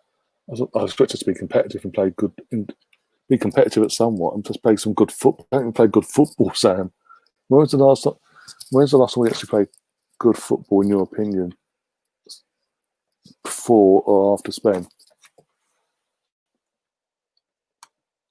Venables did the best since Robson, but he actually gave up before end of Euro 96, yeah. That's enough.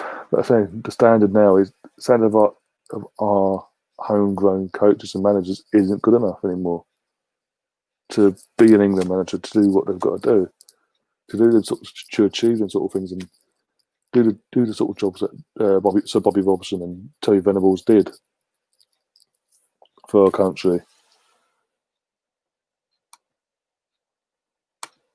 Was people in the ground for Portugal v Spain tonight? I don't actually know. Was that? If that's on Sky, I can check actually. Have a look.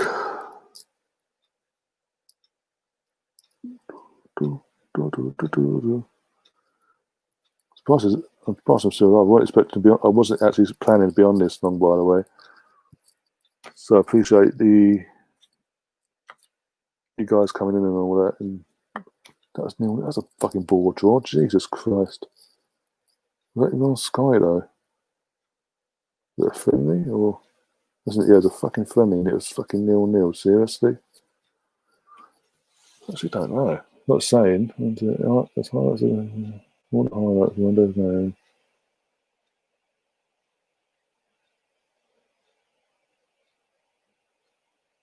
France battered Ukraine as you expect 7-1. Germany v Turkey was 3-3. But Germany are still not back to where they need to be, where they once were. Switzerland lost 2-1 to Croatia. Italy beat Moldova 6-0. That's what I'm saying beforehand. I can understand before you're saying Knights of Venables and Bobby Robson, yeah. But I'm saying for example, since like that time, the football standard of football, style of football's gone compared to then massively. You could argue, this generation of talent is up to that sort of standard where they could play that sort of better football. But when you've got a fucking manager at the moment who's playing 3 CDMs over 2 games against Denmark and Iceland, respectively, you're fucked. Yeah. Let's have a look. Let's go on the fucking YouTube channel. Fuck this. Also, if you haven't already, do please share out this content and all that, and share it, and even share the link to the channel as well, just to sort of help promote and get the channel obviously growing towards that 500 a bit quicker. Every little helps. I appreciate all the help I can get, basically. A few were saying exactly the same. They should scrap international football. Literally, no one cares about it. Better off just having a week off than risking COVID.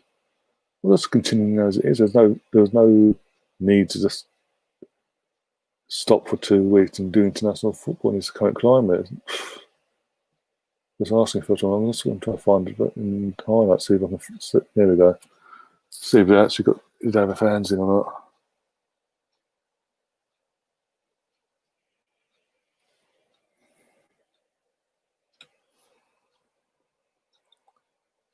Bear with me. I'm just going to find out. But as I said, yeah, if Sam, Adam, if you're both available tomorrow, I'll sort of watch along out. If I can't find any, obviously, if you're both too busy to come on and all that, then I'll stick to my original plans and go over to Richard's channel. Because I doubt people want to watch Set My Ugly Mug for fucking 2 hours. Me falling asleep watching England play in general. I did it. One sec. Let me pull this one sec. Let's just mute this.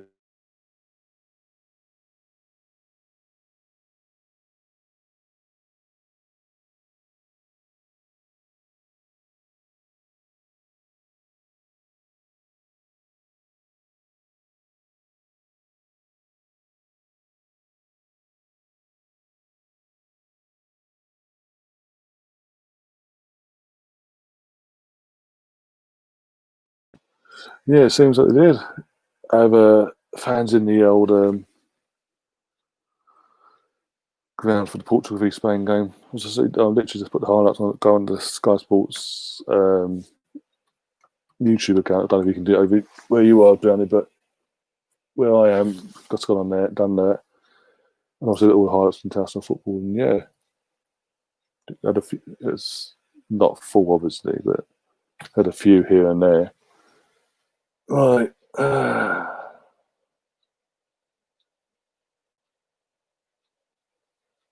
Exactly. That's a good point there. What did Robson and Terry Venables have in common? Both managed in Europe. Exactly.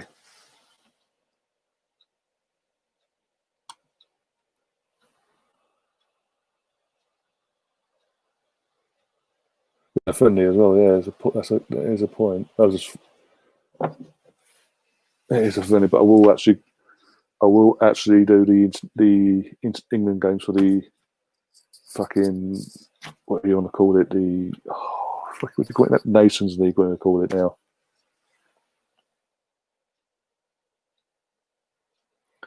Yeah, that's cool. That's fun. Yeah, that's cool. Oh dear. So yeah. Sorry about that, guys. I won't be doing what.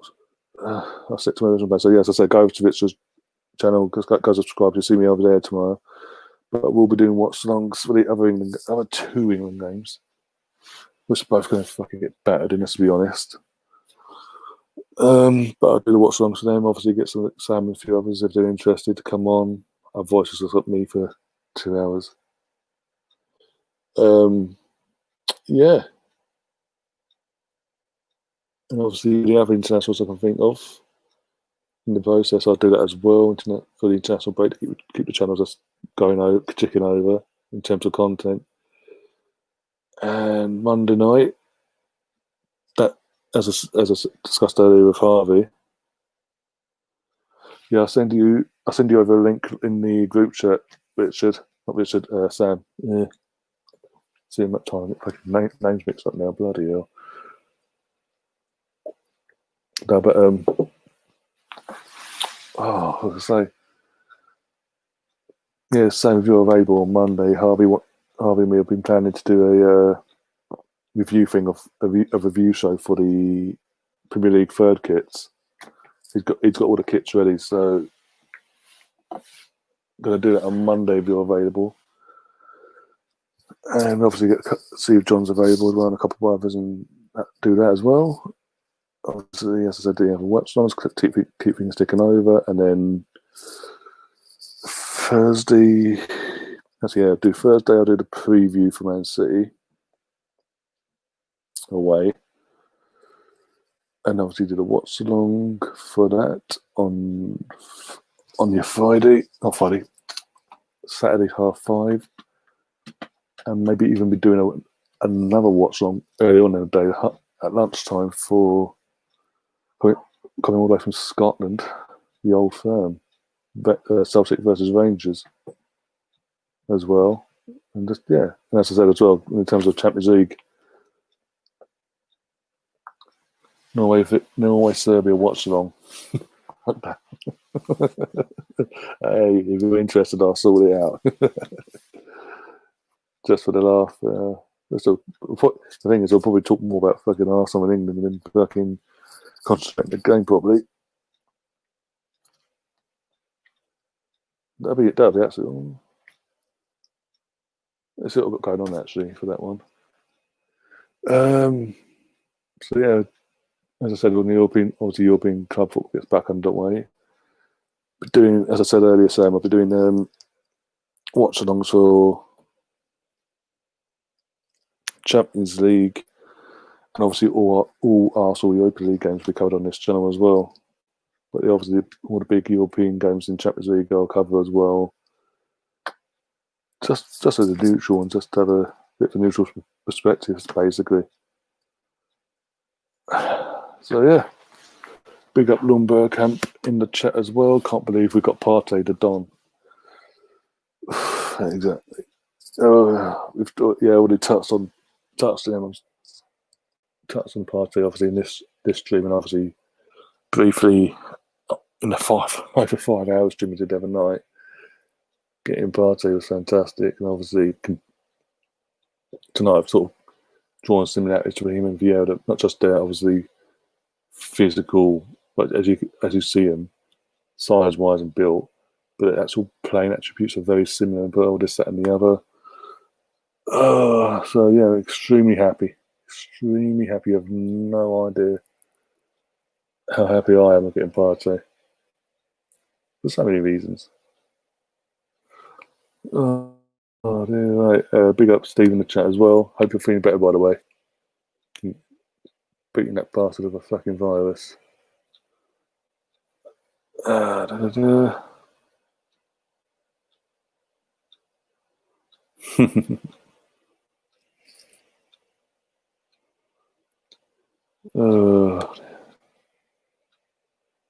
that because I've been going on for like nearly 2 hours, and I feel like I'm rambling on now. It's just like, ugh. It is what. Just gone off half one in the morning. I'm not tired. I will be up in the morning, but that doesn't matter. I just don't want to ramble on and fucking then somehow lose a sub. This is the thing that I sort of recently been frustrated with as well. In terms of giving out content, in my opinion, I might be wrong. You guys might say different, but I think I've provided some really good content recently. Not fantastic, obviously not like top quality like you see all the big YouTubers doing all that, but good enough for sort of wherever what I'm at the moment. I mean, I did literally 10 days of 10 shows back to back to back over them 10 days. And the numbers, in a sense, I've got.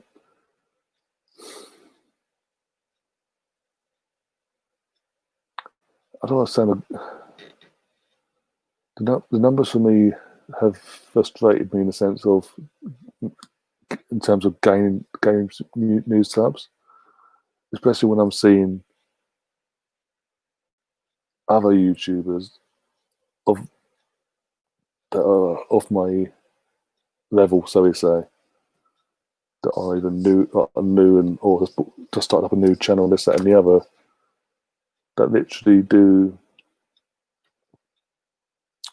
one video, literally, 2-week period, maybe sometimes, maybe longer, and they're gaining subs like 50 plus subs in a day, or over a week. It does frustrate me. And I was like, what else can I do? That's why I'm sort of reaching out to you guys tonight and saying, in terms of, like Jonathan said earlier, suggested earlier, in terms of content,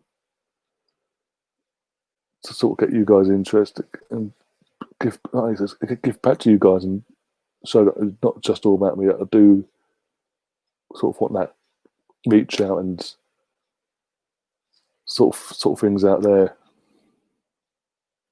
If you know what I mean, if it makes sense. I'm just rambling on now.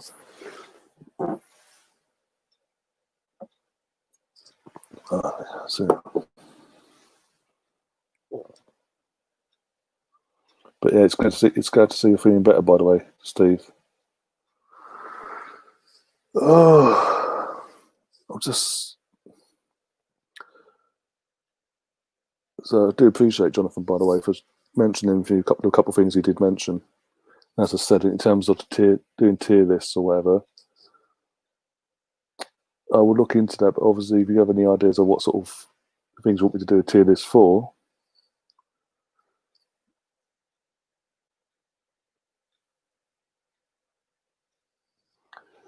yeah, what was I saying? Yeah, if it's certain subjects you want me to do a tier list for, just say now or in the comments box or over on Twitter, DM me and all that. I can I'll literally put it all together. I'll get that sorted. Because again, it's about what you guys want, what you guys will want to see. Because there's no point me doing a tier list that I think you'll like, and obviously you won't like. It's got to be something that I know you will like, and actually feel like you want to share that about and spread the word, so to speak. Let's get back in chat quickly. I heard Goldbridge talk about how he built his channel, and he said it was weird how it would grow, then plateau for a while for no reason. Yeah, it's completely weird. It is bizarre. Yeah, no problem there.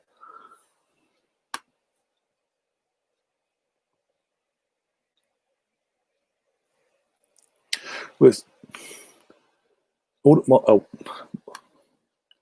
okay, I don't want to come across bitchy or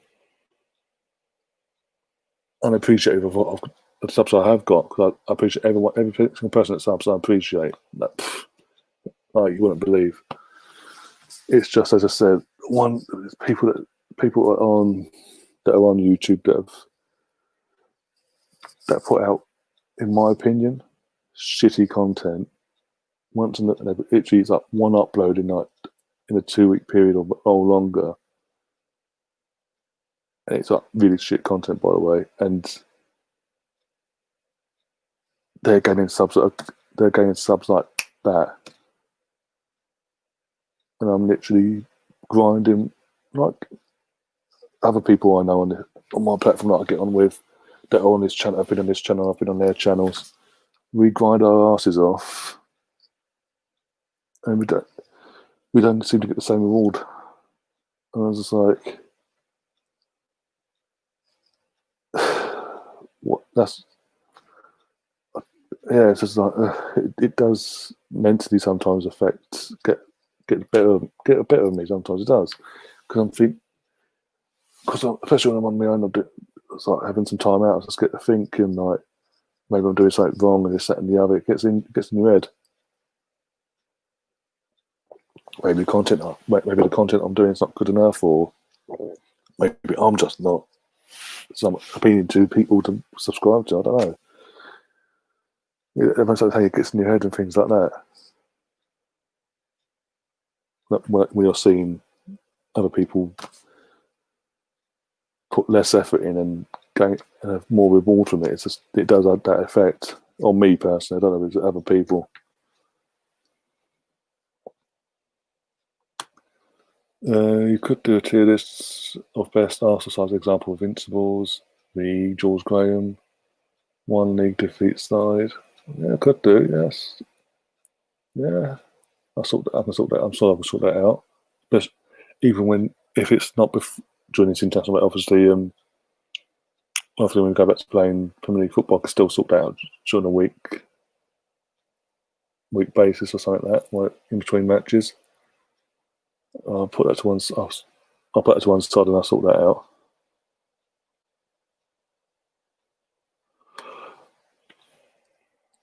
Brownie saying I don't really want to properly invest until I qualify for monetization. Yeah, so it can pay for itself. That's the thing. That's because I'm obviously every now and then I check in and things like that. I'm halfway between. When it comes to viewing figures, I'm halfway between getting towards that side of it. But on the other hand, I'm literally, as I said, 441 currently.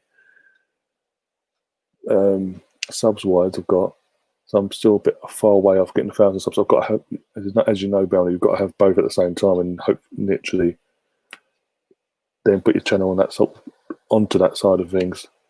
As I said, it pays for itself going forward, and obviously things like that, your channel starts growing a bit faster than things like that.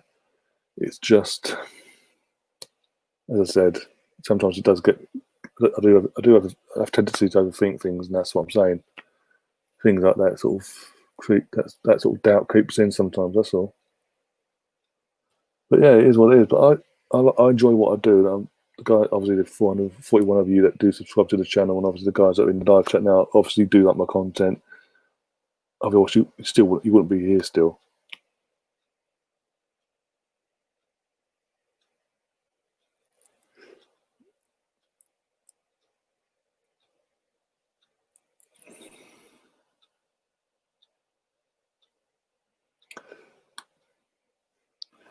Exactly, Sam. I think the thing is, we've spoken about this before privately. There is, especially in our sorry, no offense to that people we know, but these are the pain of the kids. But it's like we've discussed before. Probably there is a niche out there, especially in our little market of Arsenal channel, Arsenal fans, and being in Arsenal channels respectively, and all that. There is that sort of niche out there to sort of compete with the likes of AFTV without being AFTV, without being that negative vibey thing out there. Basically, that needs to have been a positive in the fan base. That all the like-minded Arsenal fans will look into and actually want to invest in on a game-to-game basis, on a day-in day-out basis. but it's just reaching out to them because, again, as I've said many a time, when you've got a current niche market of AFTV's ilk, the complete opposite to what we're trying to portray. What we're trying to portray, it's literally just we're being us, but it's, you know what I'm saying. Them being ultra negative 24/7, basically putting out that negative vibe, and because of how big that said channel is, it's hard to then put our stuff across without being tarred with the same brush. But in the long term, it'll be worth it. Obviously, everything takes time. All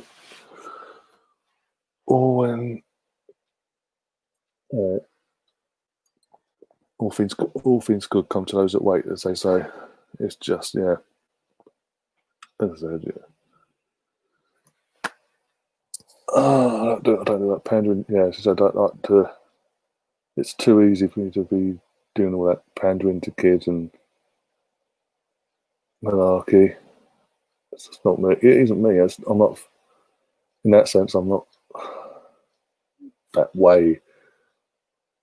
I'll do what I do because I like talking about the club I love and talking to like-minded fans about the club we love, and even the odd neutral fan. I've had, as you said, I've had Daniel on here, Devil in the Detail, Man United fan. Rose on here,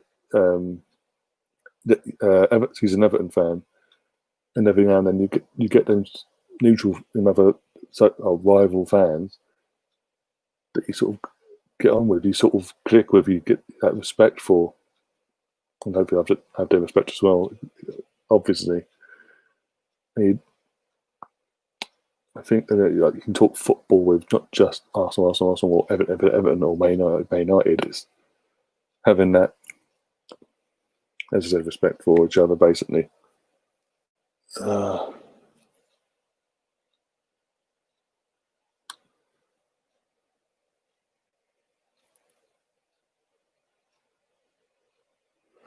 I want to say, my advice is just to it's fucking chat tonight, don't I? My advice is just do what you do yourself like, and that will eventually reach out to more people. Time exactly. It's just do what you like. Always being trained for others to watch. Exactly. It's always about. As I said, I'm enjoying what I do and things that I just obviously don't want to do this for the sheer like. How can I word it again? I don't want to do this if obviously if I wasn't gaining traction obviously in the first place, I wouldn't be still doing this. But obviously, people do like what I do. So what can I say? It's just an absolute grind, and obviously in this current climate, it does take its toll mentally. Obviously, every now and then, especially this climate. But yeah, it's just having good people around it. It's because of having this channel that, personally, my honest opinion, I was able to mentally, how can I word it, cope during lockdown, basically, because I had this and I could use it as a reach out to you guys, like your Sam, Mike, Lee Judges, Kenny Ken, and doing the quizzes and things like that, and the occasional podcast here and there, and chatting to people and reaching out about things about Arsenal, because obviously I've got my friends and all that, but obviously being they support their Man United or their Chelsea's and all that, it's not the same as talking to like-minded football fan and like-minded Arsenal fan. I mean, and having an laugh about the Arsenal, talking all things Arsenal, and having a laugh that way. Also, it's not like with my mates. Obviously, we can have a laugh about football and about our rival teams, this, that, and the other. Have that sort of bit of a banter. It's not like I could exactly go out. We could meet up and hang out, could we, at the time? to be honest. Oh dear. There's so many positives about this channel. And I've also had ideas about, obviously, if we go back about basically if we were to go back into another full-on lockdown here in the UK and things like that, using this channel as a positive in the sense of reaching out to people that haven't got anyone and using this channel for them to come on and have a chat about the foot, not just about football, but life in general. Just having that positive, and again another positive vibe thing sort of there. If that was obviously the worst case that was to happen again, so I'm providing a positive thing. I'm providing a positive thing there and helping someone else out. That's fortunate, hasn't got anyone around them like we have, and yeah, just making them feel they're not alone and all that. But that's if it comes to it.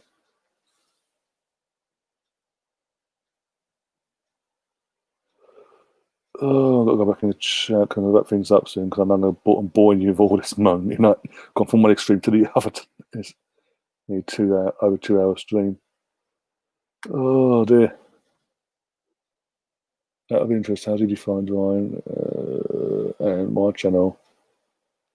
And what kept you coming back to watch more? That is a good question, actually. Steve in the comment, give me a good, solid, well thought out content over 24/7 ranting for the sake of ranting any day. As long as you're happy, then you're good. But take breaks when you need. That's what I said. I took up. Exactly. Stephen. I do. That's what I said.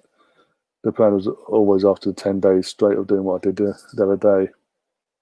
After Monday night, it was always taking yesterday. Off. The plan was taking tonight off, but obviously with the news of Tierney and all that, thought why not? But obviously, I put the poll out there on Twitter for people to vote on if they wanted it, and obviously it did, so I've done it.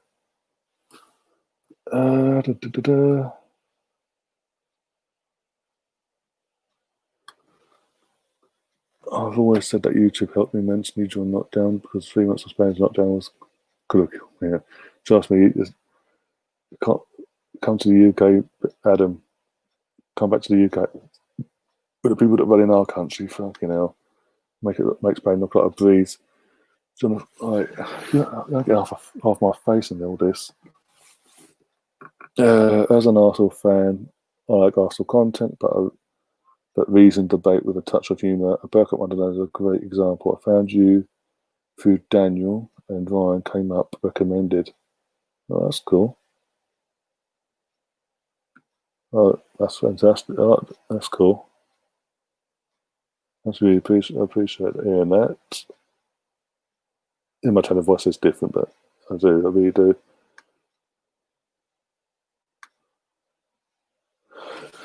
Yeah, in terms of Bergkamp Wonderland, yeah, same here.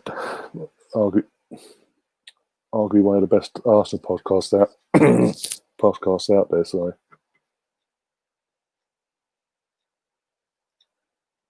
and big up also, as you guys know, I've had Danny and Jason both on the channel before. I think was it last week or the week before? Bergkamp Wonderland was doing a live stream, and Danny was in the actual panel. Obviously, I popped into chat and chatting away. He's asked me to put the link in the live chat and all that. He actually asked me to put my link into his live chat. I was trying to do it mine, but it was for some reason every time I put it in the chat, it wouldn't work. He had to do it his end at the end. But about 3-4 times I grabbed the link, put it into the chat, it would not work for some reason. But then he did it, and from his end, it worked.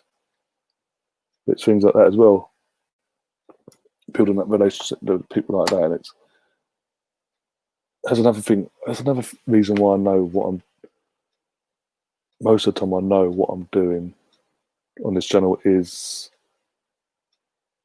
good content and whatever, because for the likes of Danny and Jason and even all my guests in general coming on, and they talk to me because I ask. From day one, I've always said any sort of feedback, any tips that I can improve here, there, and everywhere.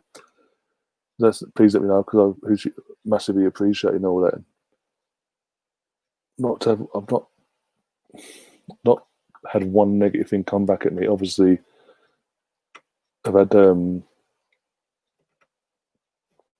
discussions with people with not going to go into it all, but I've had discussions about certain habits I tend to do. But when I do all this, and I've explained all that, it's literally when I think I sort of do take the headphones out. This is like a whole panel guest and all having a debate. And it's literally got all voices in the head, and my head.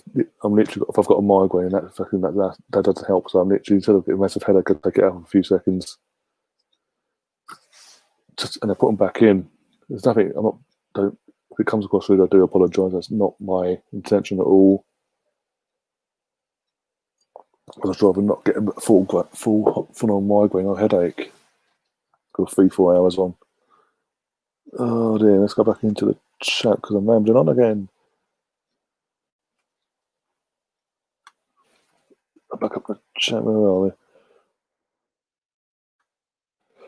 I'd rather sensible debate than rather car crash shock tactics of Crawley and Babs.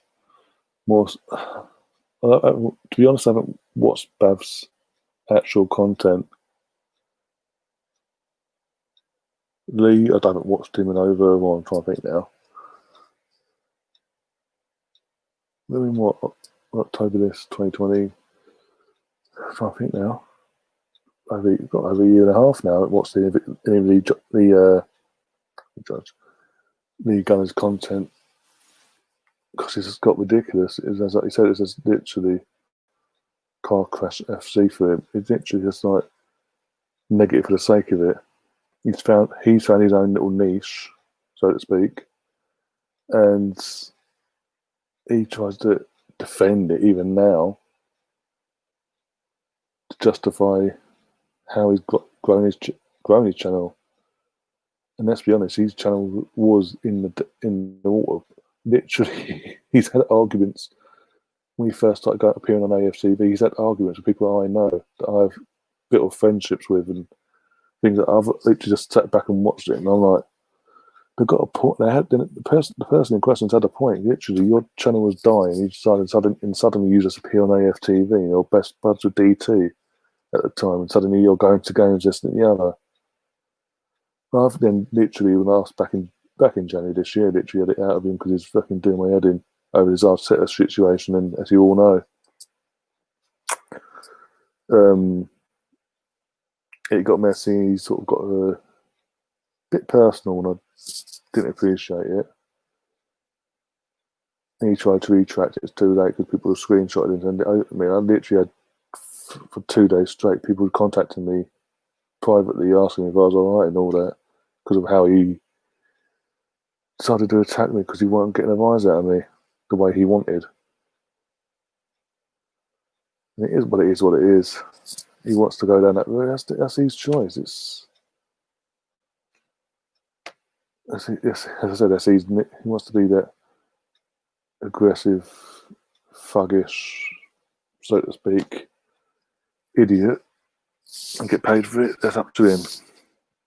That's something we can do to change that. He's got to live with himself every day, so that's what it is. It's a shame you don't seem like. What's it? It's a shame you don't seem like you want to come on a stream with us, Jonathan, because you always have a really good point. He does actually does come up with some really good points actually.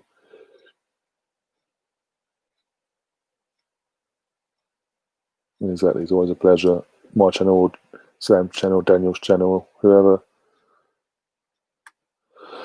Sometimes as a fan, it's good hearing other fans' views. Have you ever watched the West Ham post-match point? I've watched a couple. To be fair, I've actually watched a couple of them. But again, the reason I do watch a couple of them is actually because, as you know, as I've said a few times on this channel, don't even notice, but I've got West Ham. Got fans that are West Ham family that are West Ham fans But my cousin, he's a West Ham fan. He was with. Ironically, the last game I went to was with him for the Arsenal v West Ham match at the Emirates. Before obviously all this all happened. That's for his 30th birthday as well, because obviously I'm a year and 2 months ahead of him, but older than him. So yeah, obviously his dad, my uncle's a West Ham fan. Granddad's a West Ham fan, so obviously there's that interest in West Ham. Hence why I was in my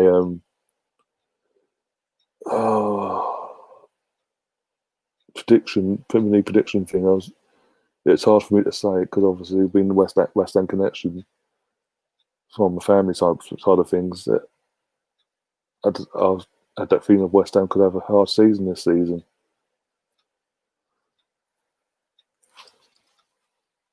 Like what else I've got? Prefer to chat rather than appear on screen. Have a face.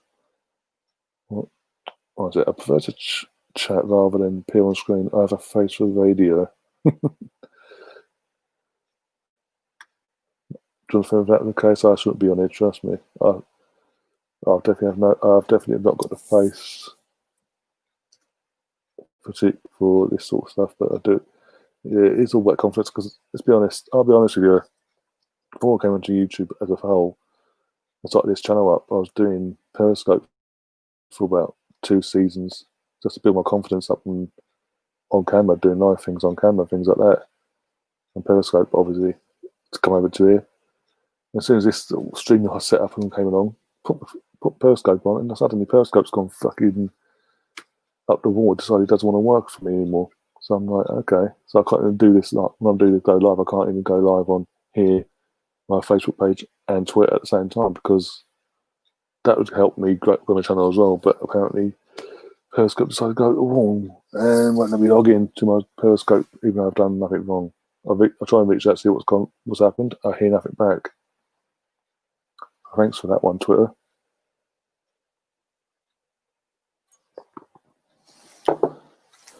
What else we got? Let's go back.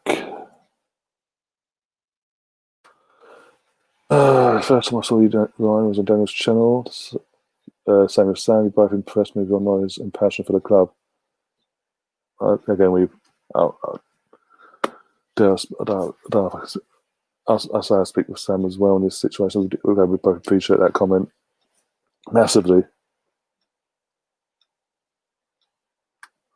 One sec. Let's go over the fucking chat and try to find a.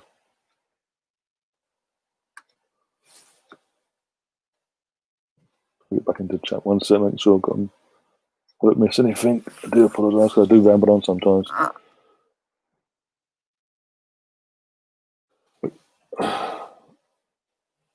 One sec. Excuse me. See, the joys of doing live. Hit me burping. I was saying, what about using Skype to do a phone in? There's a potential. Again, I could possibly look into a bit further down the line, things like that. There's a niche for that. Obviously, it'll go. If people are interested in me doing something like that, I'll do it. I can put it out there for social media for people to vote in. It's obviously assuming the people that are voting it actually are either subbed or are actually going to sub to the channel or even take part in it. Doing things like that. I'll be in that. Yeah, I'm more than open to that sort of idea.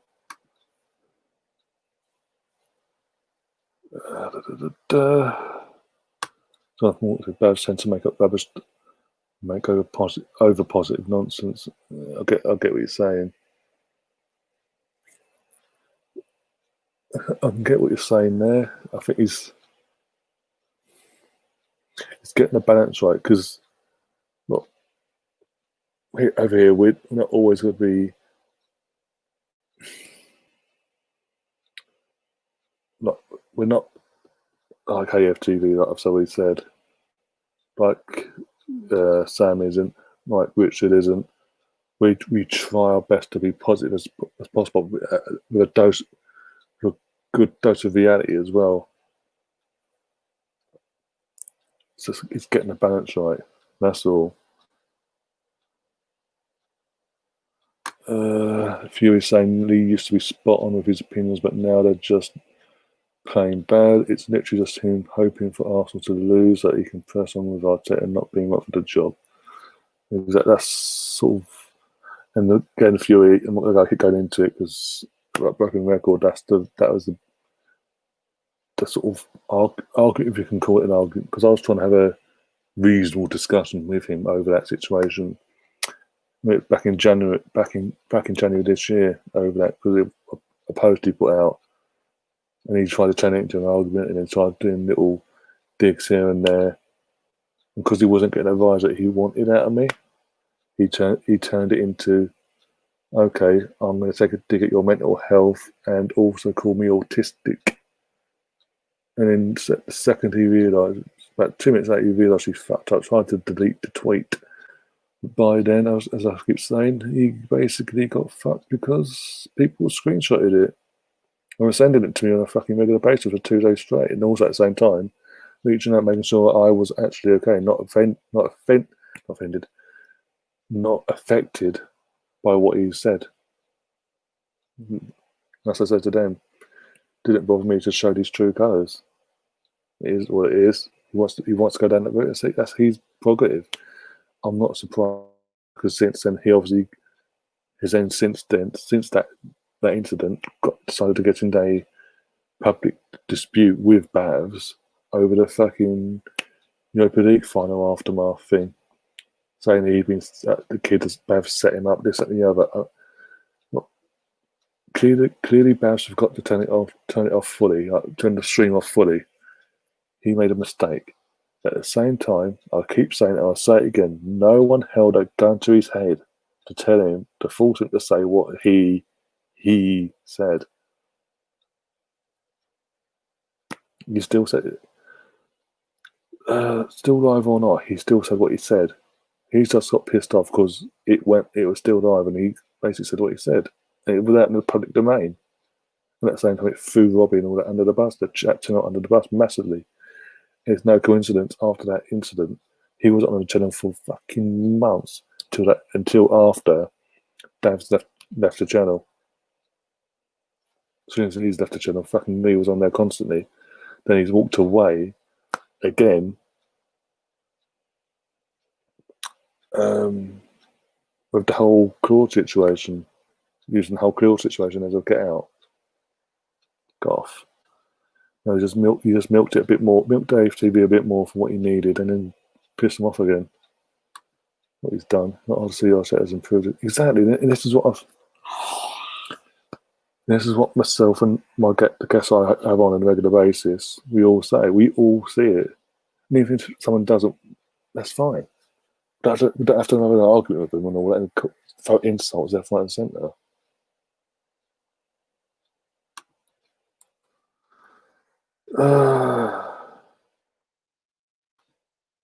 There's nothing important. BT has actually improved his content. He has realised the situation. Nonsense. Doesn't work long term. Exactly.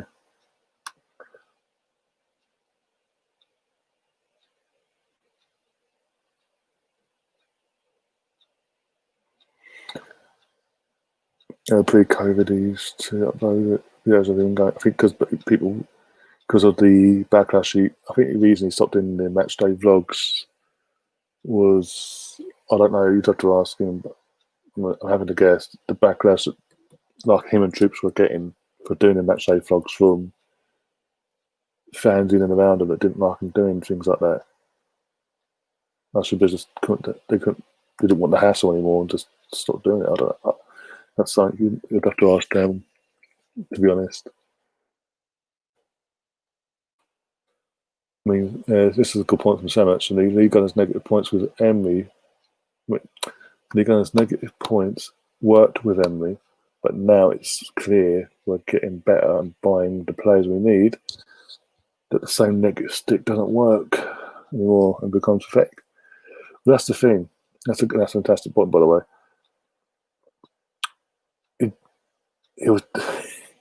He thinks people are thick, Lee Gunner, and he sort of wants to portray himself suddenly as this person who never gave up on Unai Emery, had his back all the way till the end, never wanted him sacked. I've been showing clips that have been sent over to me near the end of Emery's time. Even before I gave up on Unai Emery, he'd already given up.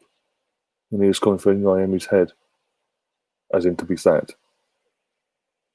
Now he's like going around saying that, no, I loved Unai. He was our saviour. He's basically saying he's our saviour, this, that, and the other. Effectively saying it, but basically kissing ass, making out he'd never had a bad word to say about Unai, even at the end. And things like that. But it's just this guy's stupid. He's making the sort of subscribers he had, and how he's caught onto a niche, as we've touched on before.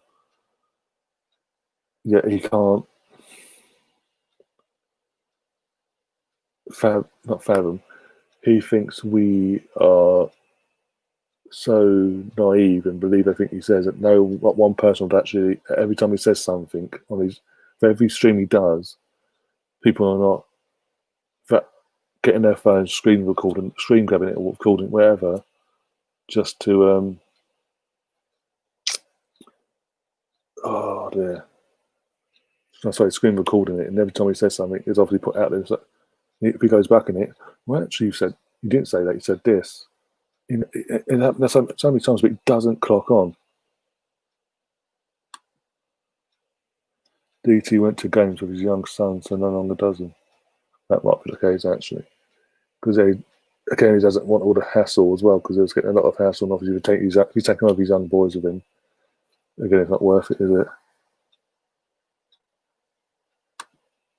It's always Barry saying it's always good to check out other teams' fan channels just for ideas. Yeah, it's true, but also in terms of the point thing at West Ham Fan TV, they can't really do it at the moment because obviously with COVID and all that, and yeah, basically also just getting the equipment and obviously time and the social,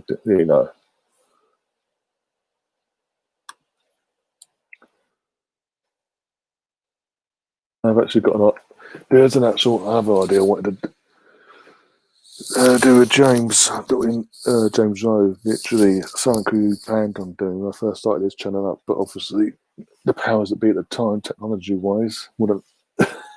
Literally went live and it kept fucking freezing, so he ended up not doing it at the time. But that's like, do want to actually get back a hold of him and do that actually. But basically, what it was is basically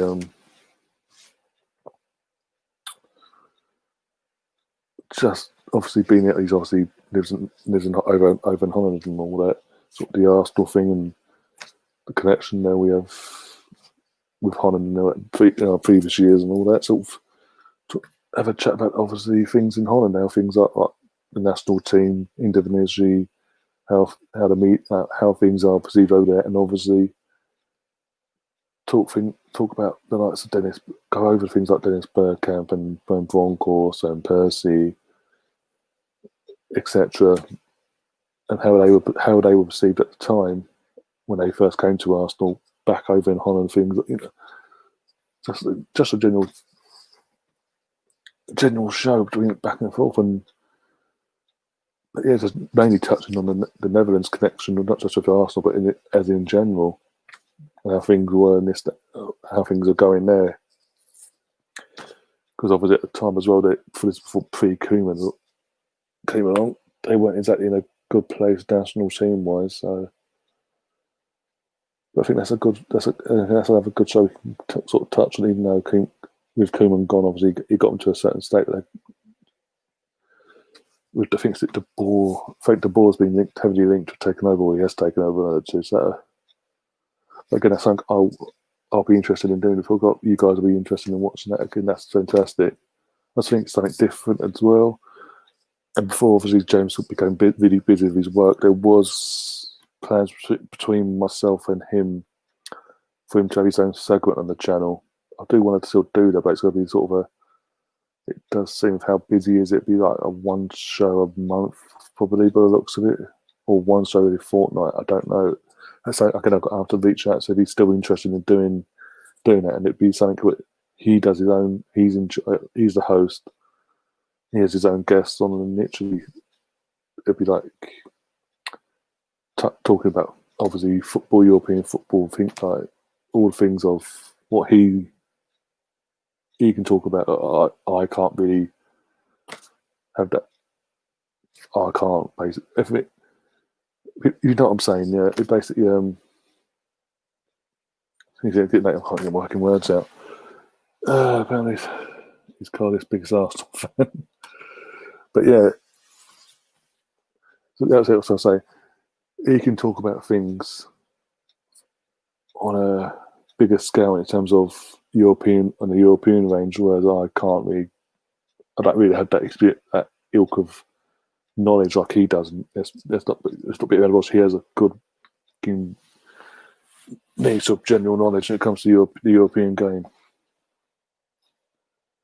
That's something we could sort of tap into, and that's sort of again another niche that not many other channels, especially on the after side, could do, even at the moment. So again, I'm still interested in offering him a segment on the channel, and this, that, and the other. It'd be totally around his schedule as well. It'd be his own guest, this, that, and the other. And the plan, because initially, Ralph did him, he was obviously was up for it, and he wanted me to come on for the first show just to be there in the background. And obviously, if you guys loved it and it got hit off, he would go on forward as the main host for that segment. But yeah, sort of reach out to him and sort of see if we can sort that out again, because I think that's a really good niche idea, whatever you want to call it, going forward. And as you all know, James is, and as I keep coming on, his knowledge on football in general is fantastic. It'll be a huge waste. And then he can use as the platform this platform grows, he can also use to promote his actual work, all the fantastic work he does. Is there any Arsenal channel that does phone-ins, not even AFG do them? I think, being honest, the only Arsenal channel I know that does that is the Chronicles of a Gooner, Harry Simu. I can't pronounce his surname, so if I pronounce it wrong, Harry, I do apologise. But yeah, he does it.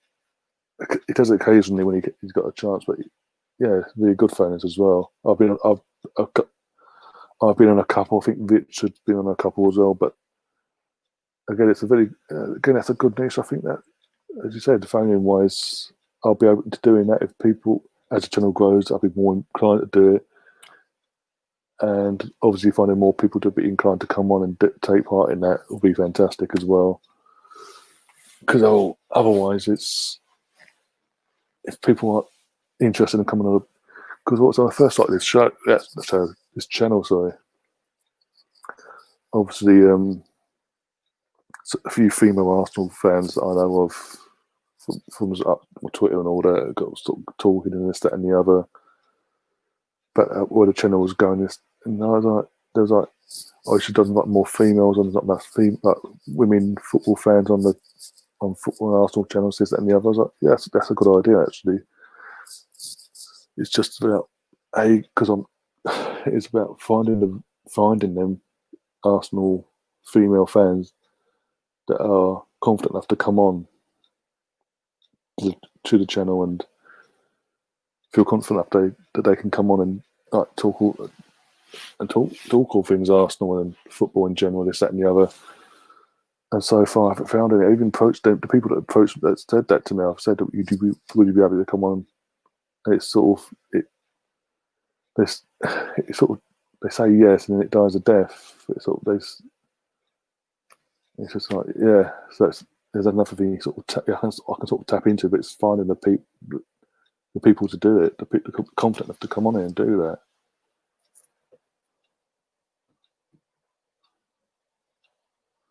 In terms of phone-in channel itself, Harry's not a phone-in channel, but he does do the occasional segment where he does phone-ins. just to be clear.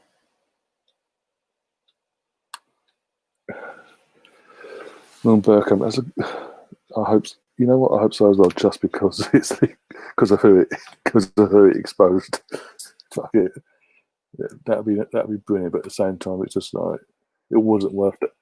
For what Lee then goes and does before COVID happened and going attacking a kid, and getting in an argument, public argument with a fucking kid, wasn't really worth it, was it?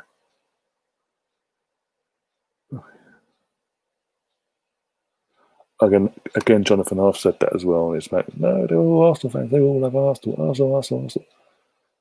How can you prove it? Like, when you're doing live streams, it literally Liverpool, the Liverpool things, or Everton, or the Spurs, or something associated with rival club is popping up in their fucking logo things.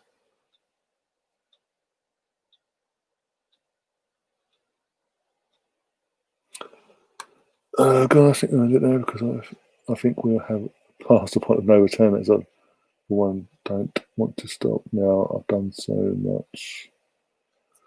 Because oh good, you should keep doing those. I've actually got to reach out to Mike and sort of plan that out for the next one. Actually, during this international break, sort of squeeze one in there, so I can get my crown back from Richard. I actually do enjoy them. That's a massive shout out to Mike as well. It does all the actual the quiz itself. The amount of time he puts into them.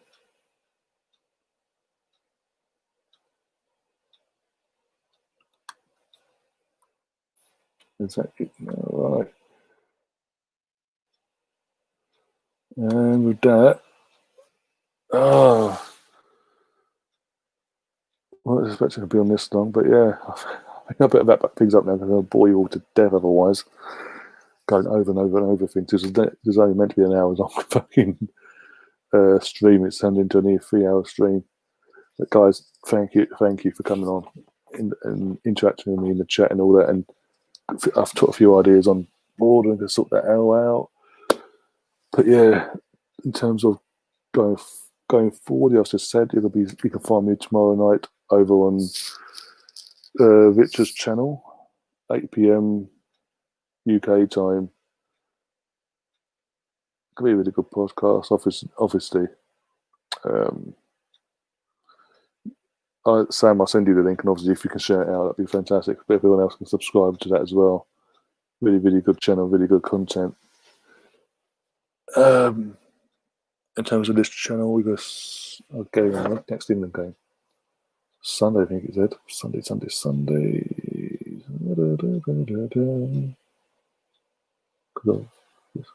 Obviously. Yeah, England v Belgium, 5 p.m. So you'll see me again on Saturday. 5 o'clock kickoff. So 4:45 for go live. Obviously if Sam's available and things like that. And a few other guys are available for that. We'll sort that out. Do a watch along for that. And yeah, we'll go from there, guys. Until then, enjoy the rest. Oh, so during the evening, go get some rest, guys. Go get some sleep. You'll be shattered otherwise in a few hours' time. But yeah, see you all Saturday. Rest up. Take it easy. If I don't see you on Richard's channel tomorrow, I'll see you on Saturday. And as always, guys, up the Arsenal.